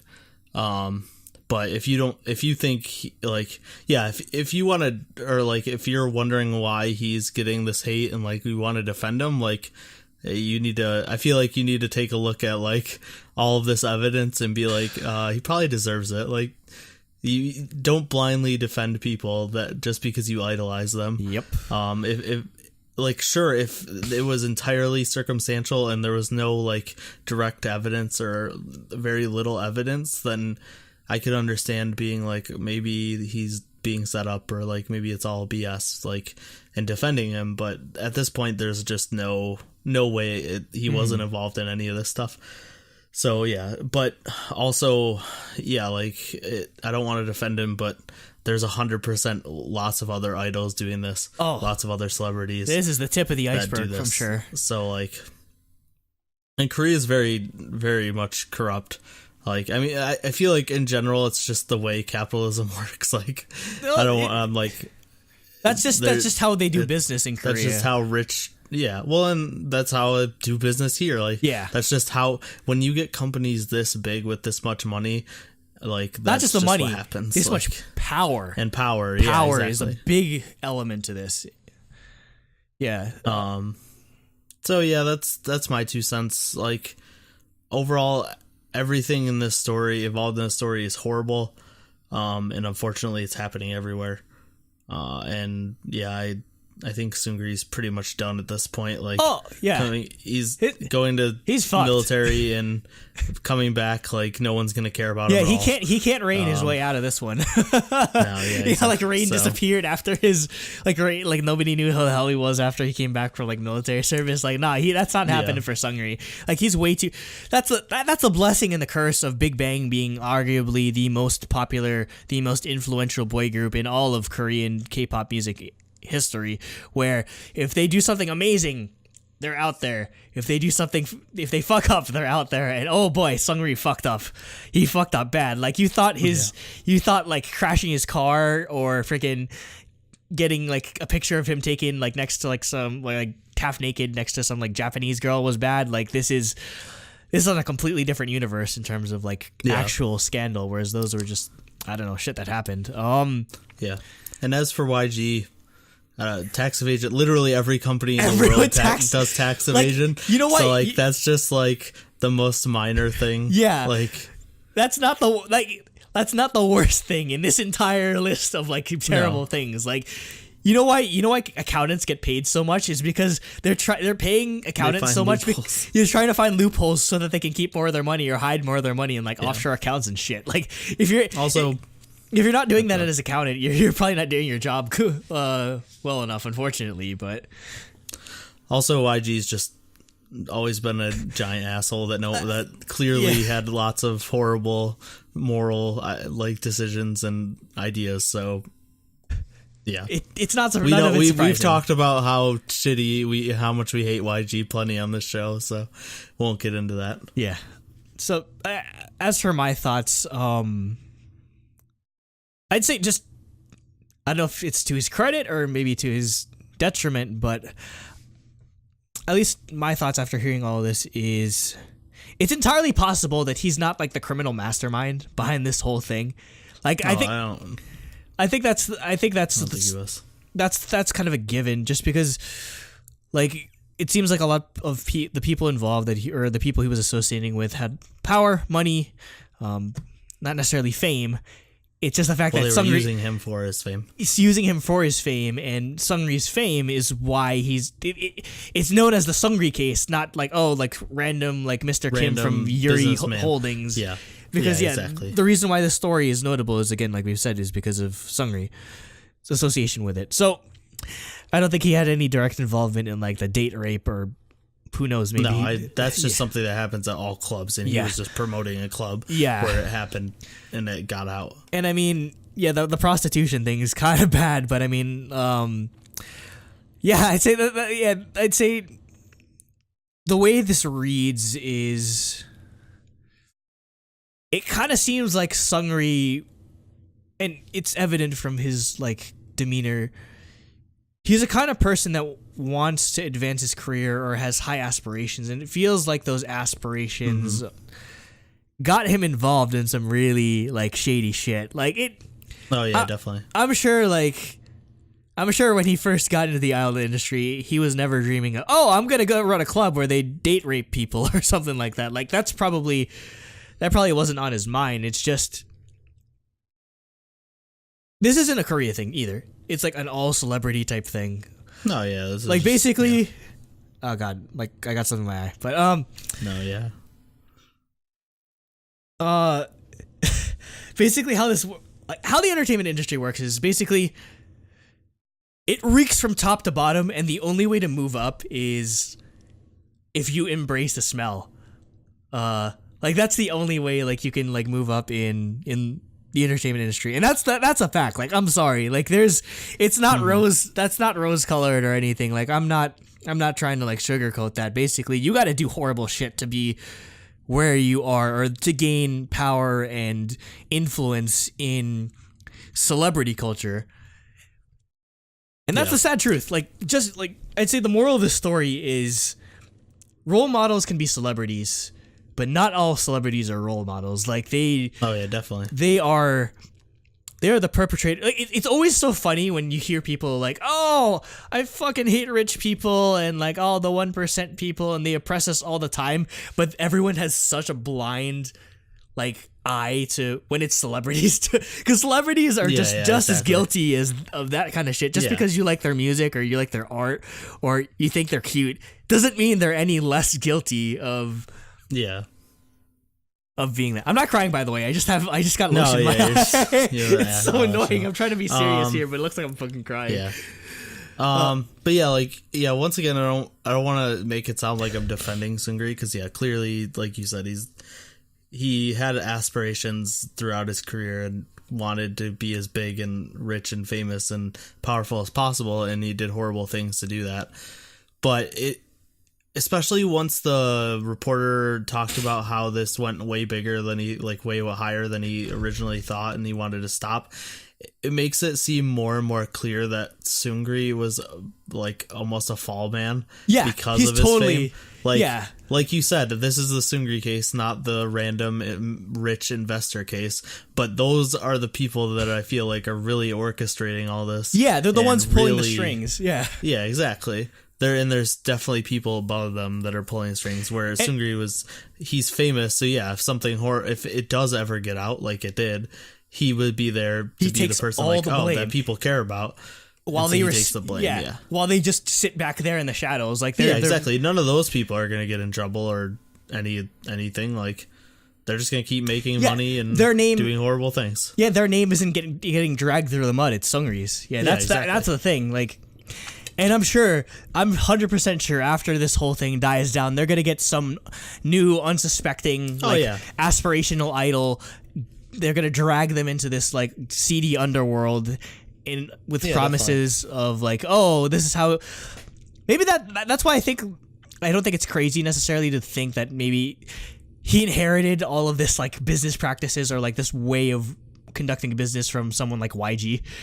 And after hearing like all this stuff about like how YG runs his clubs, like if it's not surprising if like YG has some type of like dirty laundry of this degree to sort of hide away. I mean, I don't want to put too much into like the burning of like or destroying documents because that's a normal thing, but I mean, it is kind of suspicious like in terms of like them not doing it to this degree or them not hiring this company, that sort of thing. But I think I feel like what separates this case from what might happen here, like in America or like Western Europe or that sort of thing, is just with the power structure that's in place in Korea, where you basically have companies like Samsung and LG or whatever, like the entertainment companies are essentially like huge chaebol, like conglomerates that control so much in so many different fields and essentially have monopolies on certain categories and that sort of thing. As long as that happens and as long as they have that much control over business and influence, social influence, political influence, as long as they have allies in the Blue House or as long as they have allies in government, like none of this is gonna change. Nothing. Like this whole expose is gonna change jack shit, and that's the sad truth. It's just gonna be like, oh, Seungri ruined his life, but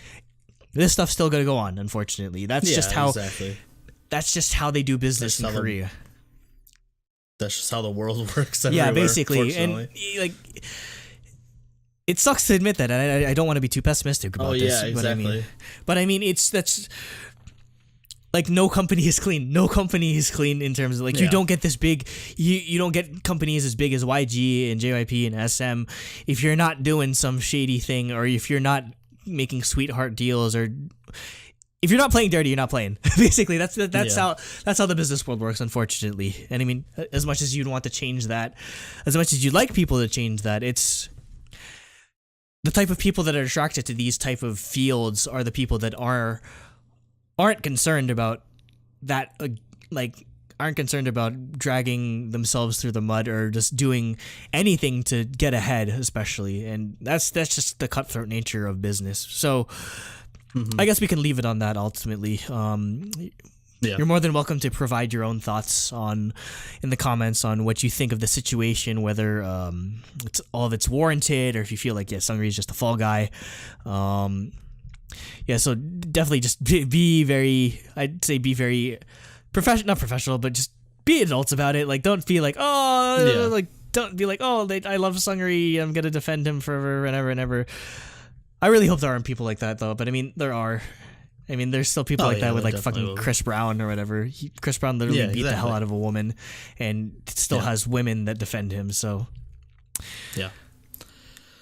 Okay, so we are recording this part the day before this topic goes up because a lot of shit happened. Yeah, a lot has changed and a lot is updated. We ended up we originally recorded this topic on Friday, March 8th. Today is Tuesday, March 12th, and there's a lot that happened or has been updated in the time of our recording, so we decided to just add this addendum afterwards so we could be up to date in terms of what news we divulge or how that affects our opinions and so on and so on. So I'll just go through this quickly and I'll try not to make it all too long. Since our recording was finished, we had mentioned that before that Seungri was again, he was embroiled in the prostitution ring sort of thing. Right, pretty much almost after we finished recording, he was officially named as a suspect in the prostitution ring case. Usually that sort of leads to charges being filed. This entire case was addressed by the Prime Minister Lee Nak-yeon. Basically, he was just mentioning about the corruption. He never named Seungri specifically, but he went into, or it was part of like a general address or something, but he mentioned it and talked about like corruption and like the whole scandal sort of thing. And keep in mind that the current administration in the Blue House, specifically Iran, on fighting the corruption in the wake of Park Jin-hae's sort of like all that nonsense that happened in 2017. So well, and with the club stuff, the cops were supposedly in on it. So so basically the case was taken away from Gangnam PD and essentially handed over to their equivalent of like the FBI, essentially, just so it's like the Special Crime Squad and the Anti-Corruption and Civil Rights Commission were the ones sort of like handling most of the case.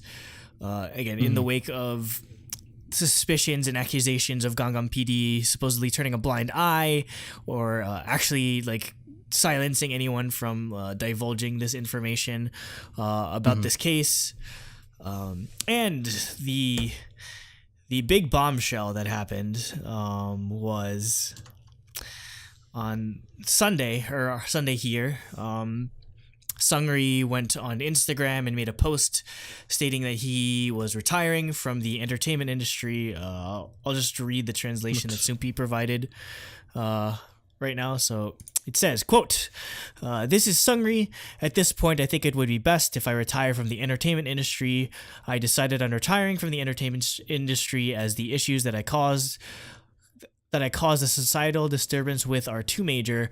Regarding the issues that are being investigated, I will be investigated diligently and reveal all the suspicions. Receiving criticism and hate from the public for the past month and a half, and with the situation of all the investigative agencies in the country currently investigating me, I'm even concerned being cornered as a traitor of the nation. I personally cannot tolerate causing harm to everyone around me in order to save myself. I sincerely thank all the fans in and outside of Korea who have given me lots of love for the past 10 years. And I think this is where I stop, even if it's at least to protect the honor of YG and Big Bang. Again, I'm sorry and apologize once again. I have been thankful to everyone until now." So that's it. I think he wrote that even without informing YG of the actual, like, the fact that he was going to retire. So I mean, it's kind of expected at this point. There's nothing. There's no way he would be able to continue anyway. Yeah, his career even was before DLA. this current stuff that came out. So after that, sort of the same time, SBS Fun E released an additional report stating that in that possibly the same Kakao Talk chat room that we mentioned before in this topic, that they were sharing hidden camera footage of, I believe it was specifically one member, or Mr. Yu, the guy that's basically in charge of running the club, or like the one that's also involved in like Yuri Industries. He had like this hidden camera footage of people having sex at one of the nightclubs or something like that, and that they were sharing hidden camera footage within this group chat, and they hadn't named names at this point, but some they said that some were idols, some were like regular civilians or people not in the entertainment industry. And then I believe on Monday it was, sometime or after that, a name was actually divulged as someone that actually participated in this, that was an idol, goes by the name of Joonyoung, also known as JJY. If you're not familiar with him, he does solo music. He's part of a band called Drug Restaurant. I believe at one point he was signed to be a professional, professional PUBG athlete. So he's definitely a well-known name in the Korean music industry, and he was implicated in this report as having shared hidden camera footage of him having sex with unsuspecting women, or that the women weren't aware that they were being recorded, which is obviously illegal in Korea. I believe the penalty is like 5 years or something like that. Like it's a pretty hefty like jail sentence, or like it's a pretty hefty sentence as it is. So definitely carries a lot of weight. It should be. it was this whole whirlwind thing where he was filming it here in the United States for, I don't know, some type of like show, or I don't know, maybe his music comeback. He was on a lot of variety shows or whatever.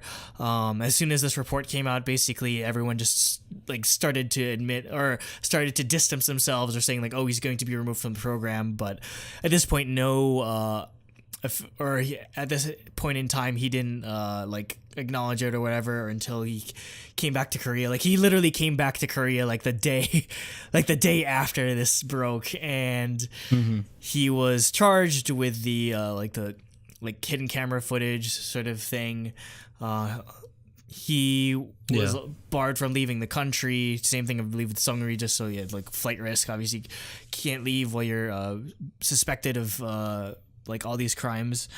And literally just today, like literally like a couple of hours before we recorded this podcast, he puts out a letter basically admitting to like everything that he like did, or everything that he was accused of, in terms of just like the hidden camera footage, and sharing this hidden camera footage of him having sex with people in that group chat. So I'll read you again. The translation is courtesy of Sumpi. Quote, I write to you in shame and guilt.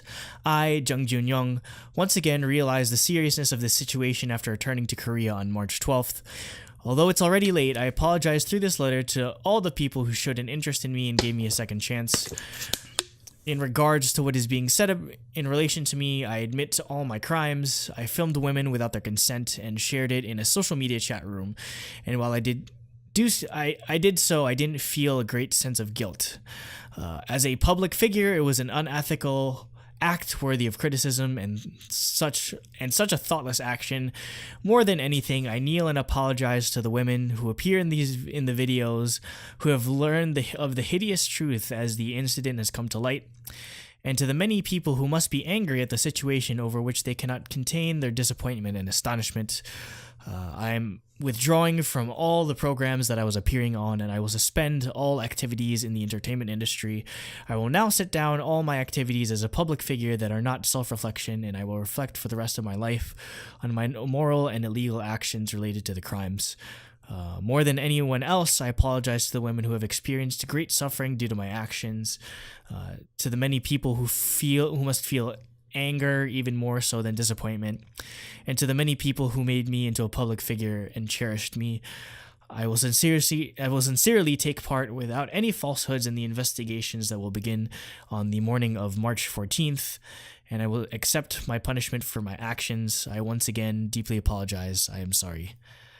An interesting note in this case, before even any of this came out, he was in a scandal, I believe, involving maybe an ex in regards to I'm sorry, like I forgot to check it up before, either something regarding this, something like this, or I think it was something similar. It's either like hidden camera or like some type of like sexual abuse type sort of situation.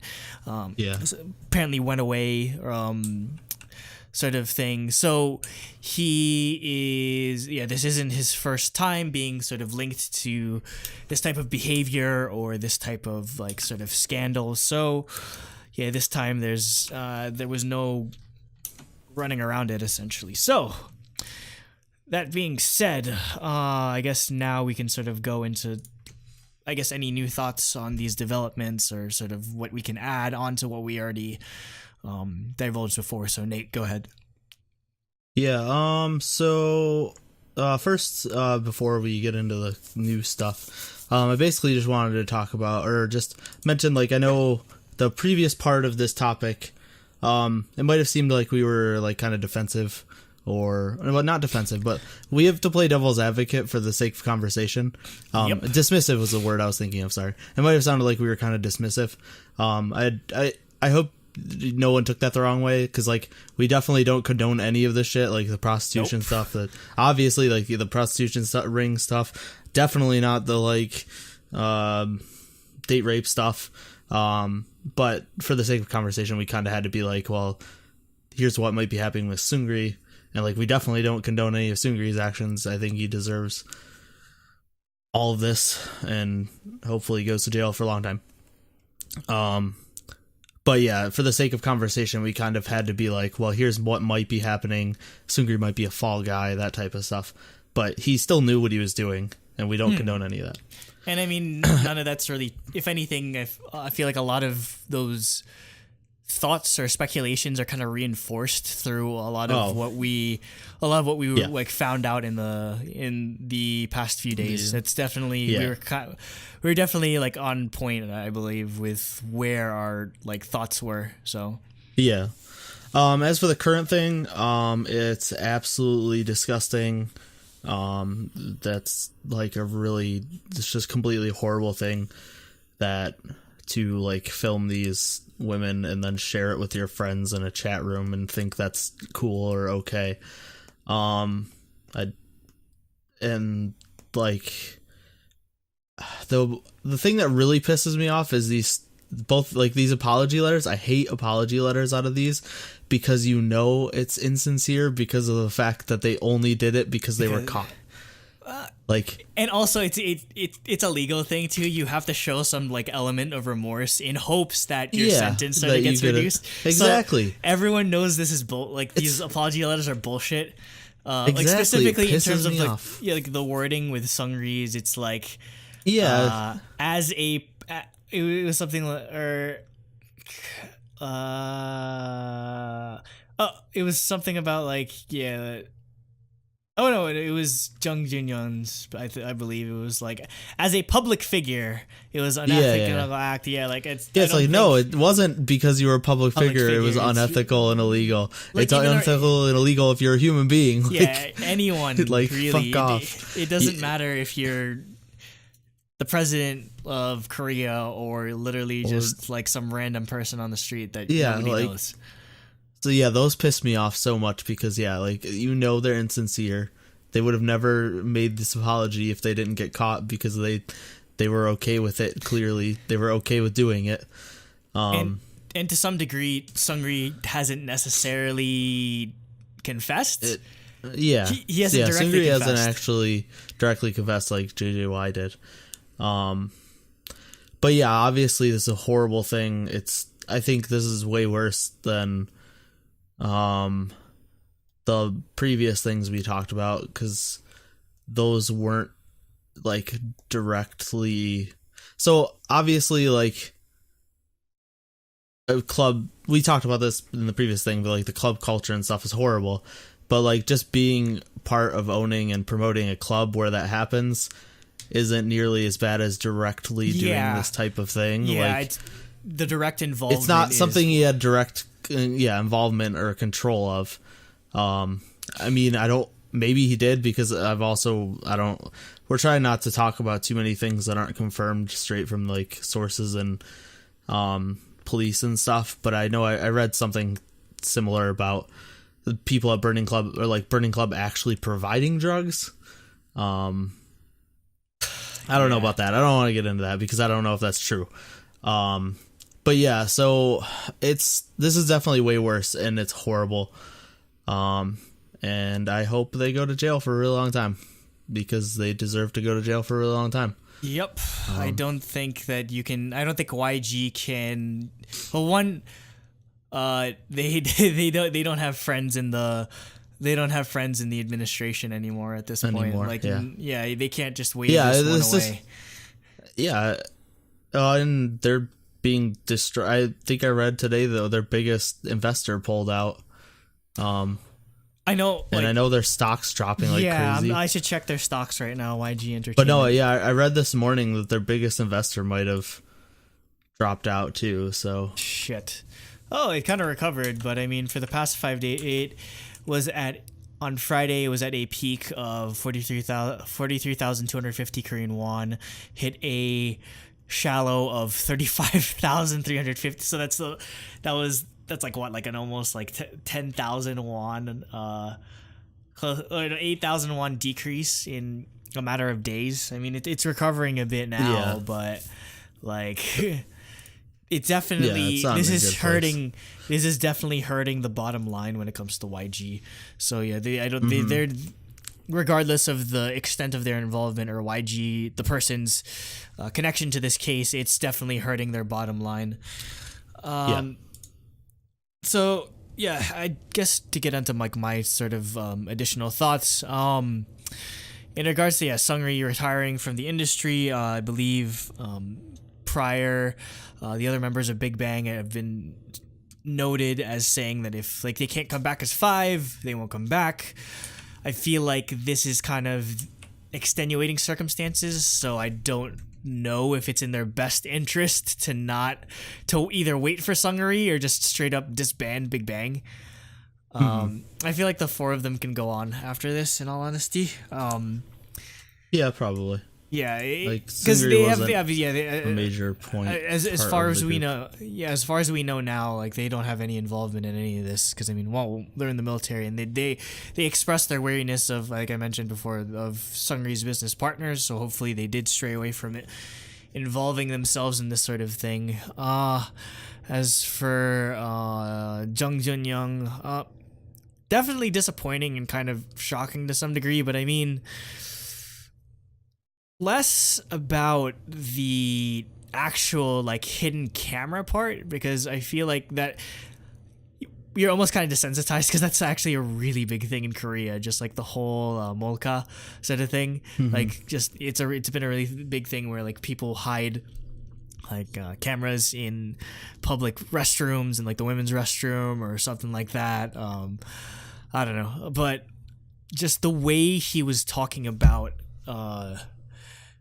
these sort of exploits in the group chat, or just like how with little regard to the way he was treating or speaking of these women that he was having sex with, he in all honesty, it really comes off of like the stereotypical like I'm more powerful than God rock star type person that expects to get away with that sort of thing. And I mean, to some degree, I mean, like I know a lot of this is still very shocking and disturbing for most people, but like it's not surprising that this always happens with either like people in power, like politicians, businessmen, or celebrities, because it takes a special kind of person to like actively seek out like this level or this type of field, this type of fame, notoriety, admiration, that sort of thing. It takes a special type of person, and more often than not, people in like this high up in the industry surround themselves with yes men that'll like say, oh yeah, well they'll do literally anything you want, and their egos just get super inflated by like diehard fans who are willing to literally do anything for them. Like they could kill someone and they'll still defend them. I mean, freaking, like, to draw an example, in Western culture, like R. Kelly's going through all his nonsense now, and apparently, some people are saying it's a cover because he knows a lot of people money, but supposedly he had $160,000 bail, and it was paid. He couldn't pay it himself because he's broke, and apparently a fan paid it for him. Fan paid $160,000 worth of bail to a suspected child abuser. Again, like people are like any level or any even inkling of like acknowledgement from their idol is literally drives people to do the most insane things and say the most insane things. Like we can get into like how crazy like freaking Twitter is with how many people are in denial about it, or how like defensive people are, like, oh, they're just trying to do this for Big Bang, like we mentioned that before. But I mean, at this point, there's really no room for like Seungri or anyone to wiggle out of this, in all honesty. So like the writing, the writing's on like the gravestone at this point already. And I mean, that's, I guess that's just the nature of celebrity and like celebrity worship, where people literally revere people like Seungri or JJY or R. Kelly as gods that cannot do no wrong. Yeah. And when you give people that amount of power over you, they will they will always abuse it. So I think that's the moral lesson to take away from this is don't give people that much power over you, because they'll find some way to take advantage of it. Yeah. And if they think that they can do, or like if you think they can do no wrong and enough people think that, they end up thinking that. Yep. And then they think they're above the law and they can just do stuff like this, and there's no consequences to it when they're 100%. And a lot of the time they can, because there are some people with like a certain amount of influence and money and power can get away with these sort of things. But the one sort of thing to note is, again, this administration, this current Korean administration ran on corruption, and they are going to crucify Seungri. They're going to make him the poster boy of like corruption and like this like entire scandal, because they're going to make an example of him to hopefully scare the shit out of all those people that are literally running for cover right now, trying to cover their tracks or like divest themselves out of any relation to stuff like this or whatever. So like they're literally Seungri again is the poster boy of this. He's gonna be like the guy that they'll try to like make, again, he's the one they're going to put on the poster of, okay, you want to mess around with all this stuff, well, look what's going to happen to you. Yeah. And I mean, that's 100% what should happen. Yeah. And because, well, and like you said, like the current administration ran on anti-corruption because of the previous administration. And just thinking about this, if the previous administration was still there, this probably wouldn't be happening right now. I think they would have all been swept under the rug 100%, because YG was best friends with that administration, and that was like the whole problem with it, was this type of thing was just happening. And literally, people were getting away with it. Yeah, just like the regular citizens in Korea were just getting fed up of big chaebol companies and like people like with power and status and money just literally getting away with crimes when they just crack down hard on just like everyday folk. And I mean, to some degree, I don't think this case is going to stop that entirely. I mean, literally, no, not at all. It's going to continue happening, unfortunately. But I mean, you just have to hope that it'll scare a lot of the people like conducting in this like shady business in Korea. Hopefully, I mean, any idol, like, it'll scare current idols, or, like, literally any, like, celebrity figure from, hopefully it'll make them think twice about the people they associate with, and, like, try to cut out all of these shady people in their lives. Because, again, like we've mentioned before, I'm sure Seungri never went into the entertainment industry aiming to become, like, a high-ranking member of like a prostitution ring or whatever. I don't think he ever intended that. It's just the way that they ended up conducting business, and hopefully this serves as it'll serve as a lesson to everyone that's at YG to like keep out of scandal. Hopefully, if YG continues existing. Yeah, if YG continues existing, and just hopefully it's just a good life lesson for all of us in general. Just when you think you're untouchable, that's when you're the most vulnerable. And Seungri, he got caught, and now he should face the consequences. Yeah, and don't do gross shit. Don't do the creepy like that sort of thing. Yeah. Think about the people you're affecting and ruining lives for your own enjoyment. Yep. Not that anyone listening to this hopefully is doing anything horrible like that. Like the creepy voyeurism type thing. But anyway, that should close out the topic. Let us know if there's anything that we missed. Since in the time that this went up, let us know let us know what your thoughts are in the comments, as I mentioned before, either on what we covered previously or the new developments. Please, we'd love your feedback. We'd love to start a conversation with this so that it doesn't fall away out of the limelight. This is the best way to sort of keep these things from ever happening again, is by not forgetting that they ever happened in the first place. Yeah. Okay. let's move on to topic 4, which is another negative topic, but a much less serious negative topic. I guess. Oh, I'm ranting here. Okay, because this is something. You're gonna be like that. This whole fad is something I've talked about a lot at work. So we're gonna talk about Z-Girls and Z-Boys and Z-Pop Dream.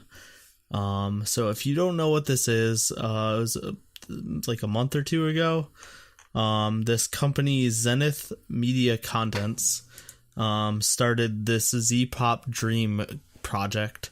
And the reason this is being brought up here is they basically started, you can't even call it K-pop, but, because there's nothing K-pop about it other than like, it's K-pop, like it's the same idea as K-pop, but there's no, like, basically they decided they want to put out a group of 7 guys and 7 girls, with all different nationalities throughout Asia, to make K-pop.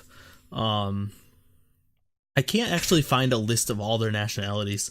I have them up. If I can go through it. Yeah. I have the list of the members, but I don't know all their nationalities. I can't find them. I'll go whenever you start going through the members. I'll just list their nationalities. Don't worry.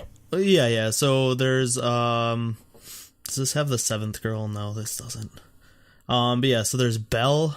In the girl group, there's Belle, who is there's Carolyn, Joanne, Priyanka, Queen, Vanya.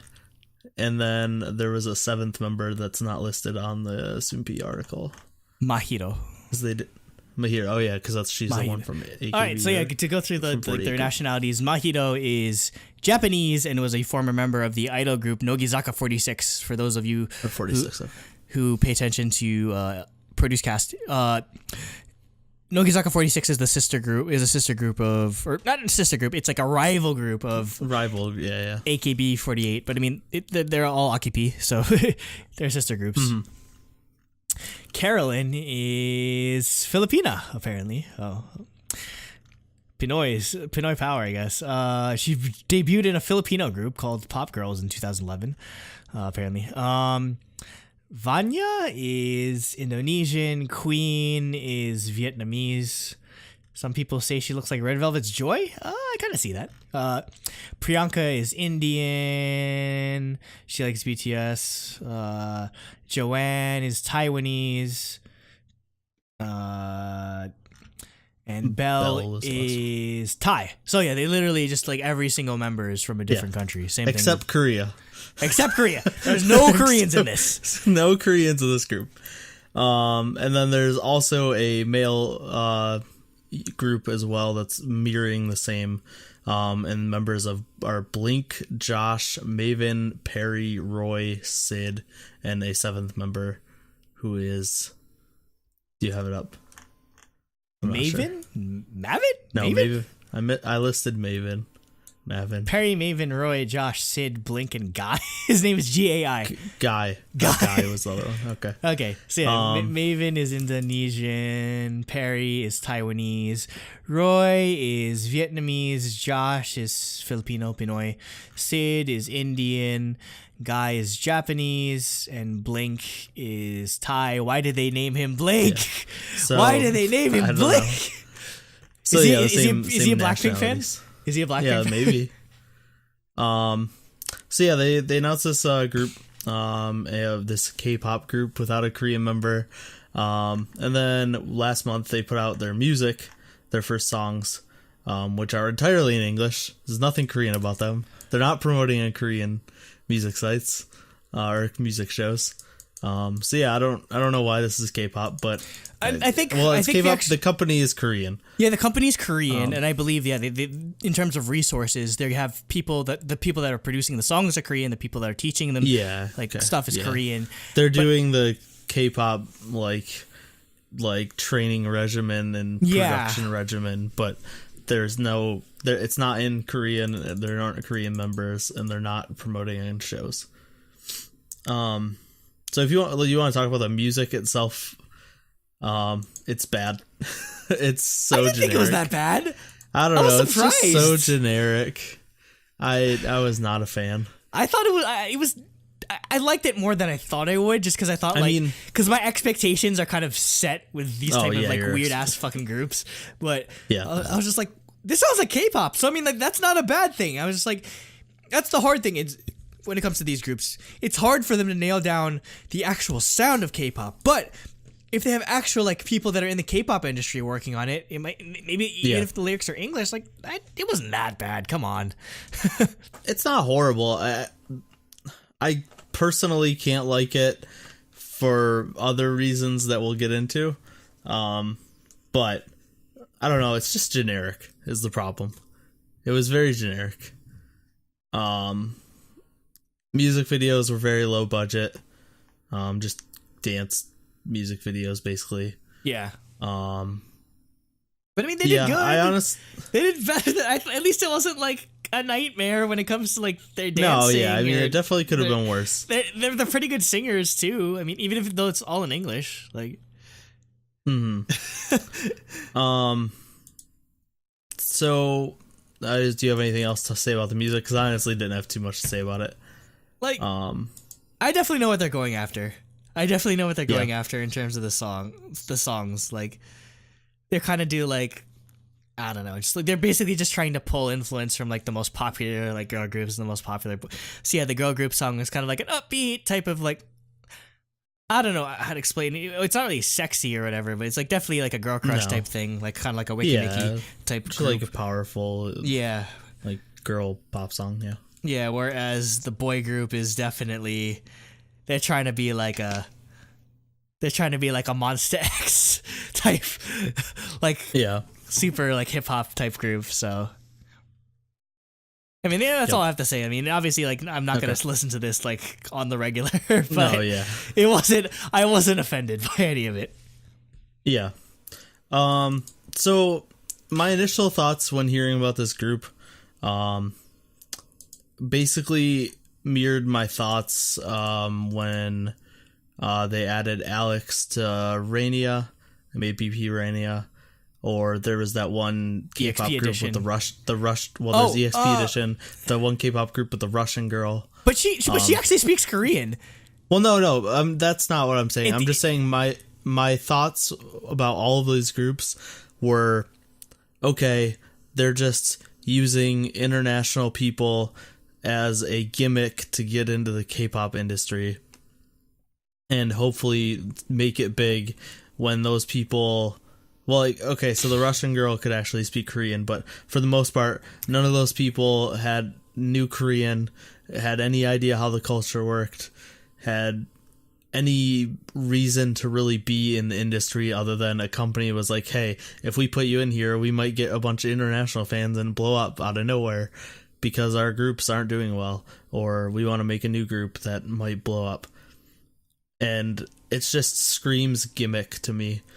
And it's never followed by really good music. It's never followed by planned out debuts and like just the level of polish or training that actual K-pop groups get, which is the appeal of K-pop to me, at least, is like the fact that these groups are like so, like their choreography is so precise, their vocal skills are so good, their rapping is so good, that the package as a whole is just so well polished, and the music's good, the music videos are interesting, the choreography is interesting. Like, that just never happens with any of these groups.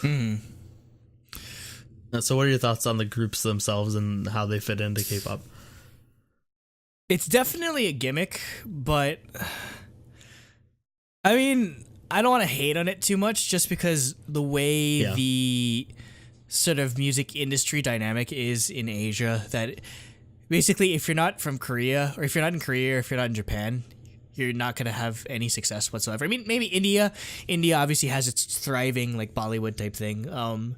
Like they have their own industry, but in terms of using that to springboard more international appeal, I mean, like nothing beats K-pop at this point. So, or if you're really into it, like that, I don't necessarily want to fault any of these people in all honesty, because they're probably just out there chasing their dream of, and again, for a lot of these, that's why like JYP and like YG and SM are recruiting in places like Thailand and Australia and Japan and other parts of Southeast Asia, or they're looking for there's a huge pool of willing participants, people that have like the dream of like participating in like the K-pop industry. So like it's also, again, and even that to some degree is a marketing type thing, is the more international flavor you have in these groups, the more sales you're going to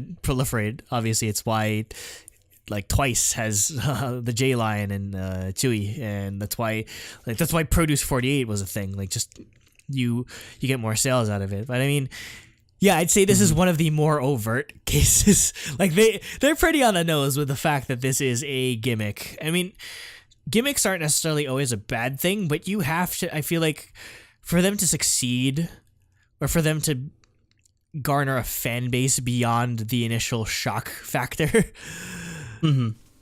you have to, there has to be more than just, oh, it's a bunch of like people from countries that aren't Korea doing something. Like, you have to, like, the music has to be good. Like, they have to, like, if you want it to like walk, talk like a K-pop star, you gotta do it like properly, and you have to speak Korean. You have to speak Korean, and you have to live in Korea. Yeah, that's the thing. Like, I mean, I would go to music shows. Like, if this idea was, if they were doing this where, okay, we're gonna make this international group, and then we'll go to India, we'll go to Thailand, we'll go to the Philippines, we'll go to Japan, and we're like, okay, we're gonna promote it we're gonna promote a K-pop style group in these types of countries to help like sort of spread like the word, so to speak. That make more sense. And I mean, that's kind of like what Rose Quartz is. Rose Quartz is like, there's a Korean member, there's a member from Myanmar, there's like Thai, like they're like, that's basically their thing, where they're doing their songs in Burmese, or they're doing it in Thai, or they're incorporating Korean for those markets. They're bringing a K-pop style for the local markets, whereas this is the opposite of it, which isn't going to be that successful. Let's put it right out there. This group is going to flop, unfortunately. Once the gimmick factor wears off, we're not gonna hear from them, and it sucks, because I'm sure they don't want to. The reason why they took the chance to come to Korea and do this thing is because they want to chase their dream, but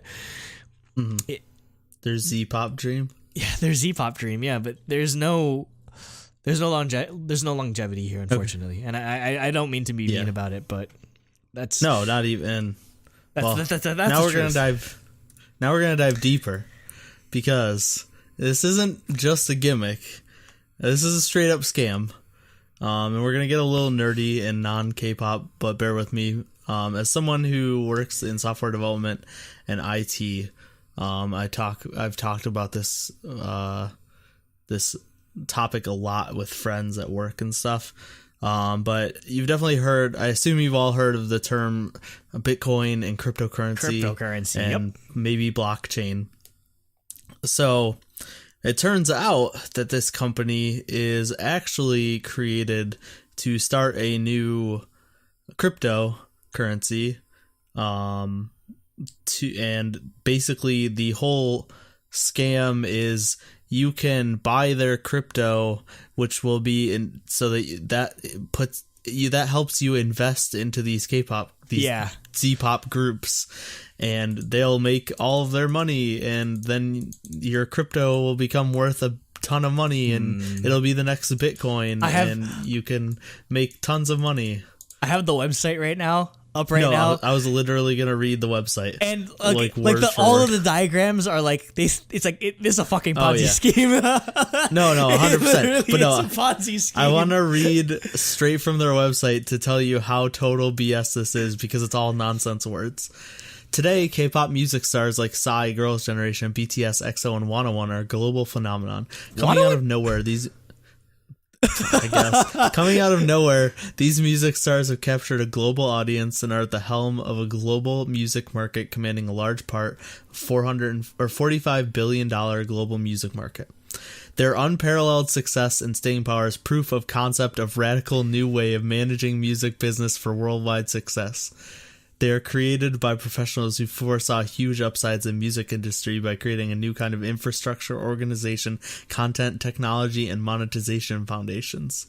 This just reads like somebody that has no idea what the fuck they're doing with music. Yeah, no, they just want in on the money. It's total business marketing speak where it's just all nonsense words. I'm not even done. The project's business model has star creation business and global online monetization platform. On one side, the proceeds from the ITO will be used to accelerate creating infrastructure for the star creation business. On the other hand, it will create global online monetization platform, which will tokenize the revenue opportunities generated by the star creation business, including concert tickets, merchandise, online content, and admission to exclusive events. So what that means to someone who... Normally, if this was a Korean company, most of this would be some type of like... Well, this is Korean. It's a Korean company, but normally with Korean companies, like stuff like this or statements like this would be like half unintelligible, like broken English. Yeah. But at least they got their bullshit in proper English. Like, give them credit for that. This actually means something to me because I understand all this corporate marketing BS speak. Ooh, join and get the bonus. What this means is... So I guess I should explain what cryptocurrency even is if you don't understand it. So cryptocurrency, basically, the first one was Bitcoin. And basically, it was something that computers could generate by doing complex math problems over and over again. And it would generate Bitcoin. And basically, someone created this as an alternate currency that was completely digital. So... people think that like one day we won't use dollars, we will use cryptocurrency, and it'd just be entirely digital currency and because obviously technically the dollar is supposed to be backed by gold, but we haven't worked off the gold standard. We don't do that. Yeah, we stopped doing the gold standard like years ago. Yeah, but cryptocurrency is generated by these computers doing these complex math problems, so that's where its value comes from, is because of how much energy it takes and how long it takes, or like how long it takes to generate this currency creates how rare it is. So basically, what it became though was Bitcoin was the first one. It might not be the first one, but it was the first mainstream. It was the first mainstream one, yeah, definitely. And it blew up, and in the past few years, especially, it's become super popular to buy Bitcoin and sell Bitcoin. But the problem is, at this point, it's just gambling. It's 100%. It's like playing the stock market. It literally is playing the stock market. The value of Bitcoin fluctuates so much that it's impossible to actually determine if you're going to make money off of it by investing in it. Yeah. It's just chance of if you bought it here and if you decide to sell it, like if you buy it in the next hour, it could drop $1,000. It could go up $10,000. You have no idea. Yeah. And if you lose your value, you're fucked. But if and at this point, it's kind of evened out more, but I don't even want to get into that. But basically, it's at this point, it's just playing the stock market and gambling. But the problem is now, because it's entirely digital, anyone can make their own cryptocurrency. Yeah. And all of these random people and companies are making these random cryptocurrencies, hoping they become the next Bitcoin. But the problem is it's entirely all scam, because there's so many cryptocurrencies out there at this point that no one even cares about any of them, except for the few mainstream ones that exist already and are already mainstream. So that basically, this entire thing is a giant money-making scheme where you will invest in their cryptocurrency by buying it, and they're saying they will use that money to build these groups, as well as make concerts and merchandise and stuff, and that will in turn make the value of the cryptocurrency you bought go up. so that you will make money this way. Yeah, the more popular the group gets, the more value the cryptocurrency will accrue, that sort of thing. Yeah. So, and that's entirely bullshit. 100% bullshit. Seriously, like, you know what this is? This is fancy money laundering. Like, if you really think about it, like that's the appeal of crypto. Well, it's a pyramid scheme. Basically, it's the modern pyramid scheme. Yeah, the big appeal of crypto is that there's no trace, and that it's not there's no ties to like a bank or whatever. Like they can't, like the freaking like Interpol can't seize your assets in like Switzerland or something if your money's in crypto. So that's why it's like the fad of the day, basically, where a lot of people are trying to do into this. And it would not surprise me if the company behind this is basically just trying to money launder some type of like really shady like money laundering scheme. Like it would not. I would not put it past them. I would not put it past them if that's like their MO here. Yeah.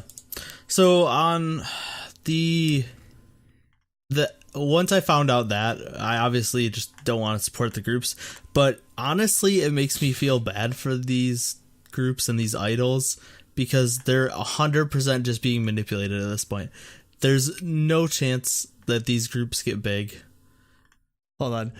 Well, I'm looking at their partners. They're partnered with Naver TV. I saw Naver TV was on there. They're partnered with Para Sabayan, which is apparently a Filipino news service. What? Like, how are they? Like, how deep does this Ponzi scheme run? Like, yeah, like all of the, like, there's two like Filipino entertainment like business. Like, this one's a Filipino entertainment business that's involved in like the financing or like I don't know behind this, but. Well, apparently the dude who found one of the founders of this was from SM, so that's why I'm reading their team. It says the Joonyoung founder, a highly respected pioneer and co-founder of Zenith Media Group who made a historic contribution to K-pop music industry. An SM entertainment veteran, he initiated the first wave of K-pop expansions in international markets such as China, Japan, Thailand, Hong Kong, and played a crucial role in establishing ever-growing popularity of K-pop music outside of Korea. Look at the producers. Like this, Jun Sun Lee did like Gangnam Style. Jaejeon Park did stuff for Big Bang 21 SES.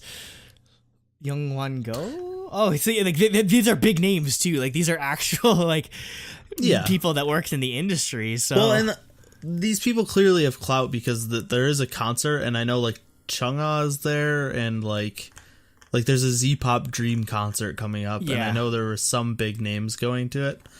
So they have the money, but it's entirely just a giant scam. They have celebrity advisors, like people. I saw that. Like this is like, you know, remember those like wristbands that the energy wristbands that supposedly they'll make you. Like, it's basically like that where they just get like celebrity endorsements. Like, oh, Grace Lee endorses this company, so you should totally sign up for. It's so textbook at this point. Just like it's not even funny. Yeah, and that just makes me feel bad for the these idols or these members of these two groups, because they're just being manipulated for rich people to make more money and to scam other not like smart people to give the more rich people money. Like, that's entirely what it is. It's just a horrible scheme. See, now I'm trying to figure out how I invest in this just for shits and giggles. Like, no, don't be part of the it problem. says join and get bonus, but I can't enter their like. Well, it said the public. You can't purchase it yet. Oh, public. It's not available for public. You have to be part of the wait list right now. Oh, okay. So, and we're totally getting blacklisted for putting this video. They're not going to let us invest our money into this. Oh, yeah. We're totally. They're going to find us. Rain are part of this concert. What?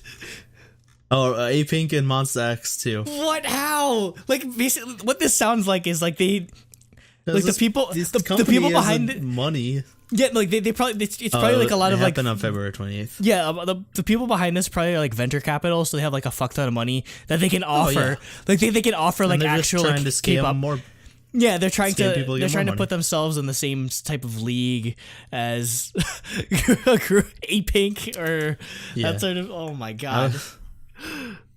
I'm kind of sad it already happened. Otherwise, we should have tried to get Jacob to go. Jacob live reporting from the Z. Go to the Z-Pop Dream concert. Oh, hey, I mean, he'd get to see A-Pink, Monsta X, Jungkook, and Rain. So okay, here's in the FAQ it says, "Is it possible to realize the Z-Pop Dream project without blockchain?" Technically, we'll be able to implement some of our project scope without blockchain, but we will not be able to realize our complete vision.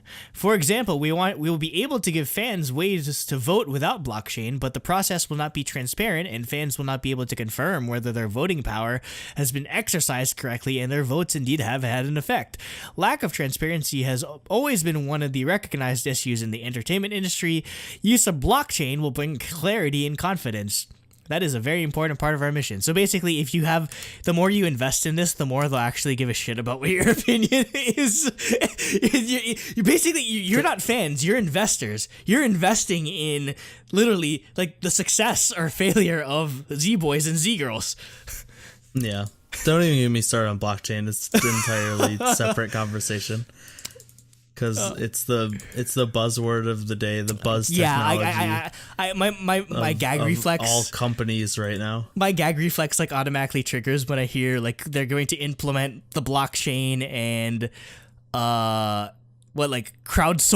Like blockchain and crowdsource are the two words that just make me barf at this point. And I should control F and see if there's crowd. Nope, they didn't use crowdsource. Thank God. But if they did, that would have just like put this way over the top. But I mean, I guess we can wrap it up in terms of. Yeah, I'm done. You're just done with life. It's just everything I hate about just stupid technology, cryptocurrency. Yeah, but then they're taking it into my K-pop world where I didn't want to deal with that. I don't want all. I mean, the big thing. Crypto is huge in Korea. So because obviously, like Korea is very like literally bleeding edge when it comes to technology. I mean, like all the Samsung, LG smartphones, like they're at the tip of the iceberg when it comes to this type of stuff. So it's not surprising to hear that crypto has an appeal, and that's probably why they're going here, is because crypto has such a huge market in Korea, so that they know there will be investors. Yeah. Okay, yeah, let's wrap it up. It's already midnight. It's late anyway. This was episode 112 of the DaebakCast. If you enjoyed it, like, subscribe, share, follow us on Twitter. Join our Discord. Definitely, that's the best way to get a hold of us if you want to talk to us. And just hang out with our other fans. We have a really, really cool community there. Where we talk about pretty much everything. There's off-topic channels, there's K-pop channels, there's general channels. We do song ratings, and now we're doing March Madness brackets. So we just do fun things there. We do gaming nights. Definitely come check it out. Yeah, we're doing gaming nights now. We should do one soon. Yeah, definitely play some Apex or something else. That's definitely the best way to get a hold of us. And comment your thoughts on this episode on YouTube. Review us on iTunes. We haven't said that in a while, but that definitely helps get us more recognition on iTunes. The easier to search for us and stuff. Most of our listeners come from iTunes or Apple Podcasts. So, the more visibility that we can get, the more like there's an audience there that we can reach. So that definitely helps us out. Yeah, reviewing definitely helps. So anything coming up? I don't think I don't have anything till Korea, so I don't. I'm going to a Perfume concert at the end of the month, and then I'm going to Dream Theater, and then I'm seeing the Sailor Moon concert type thing. So really nothing going on the K-pop front.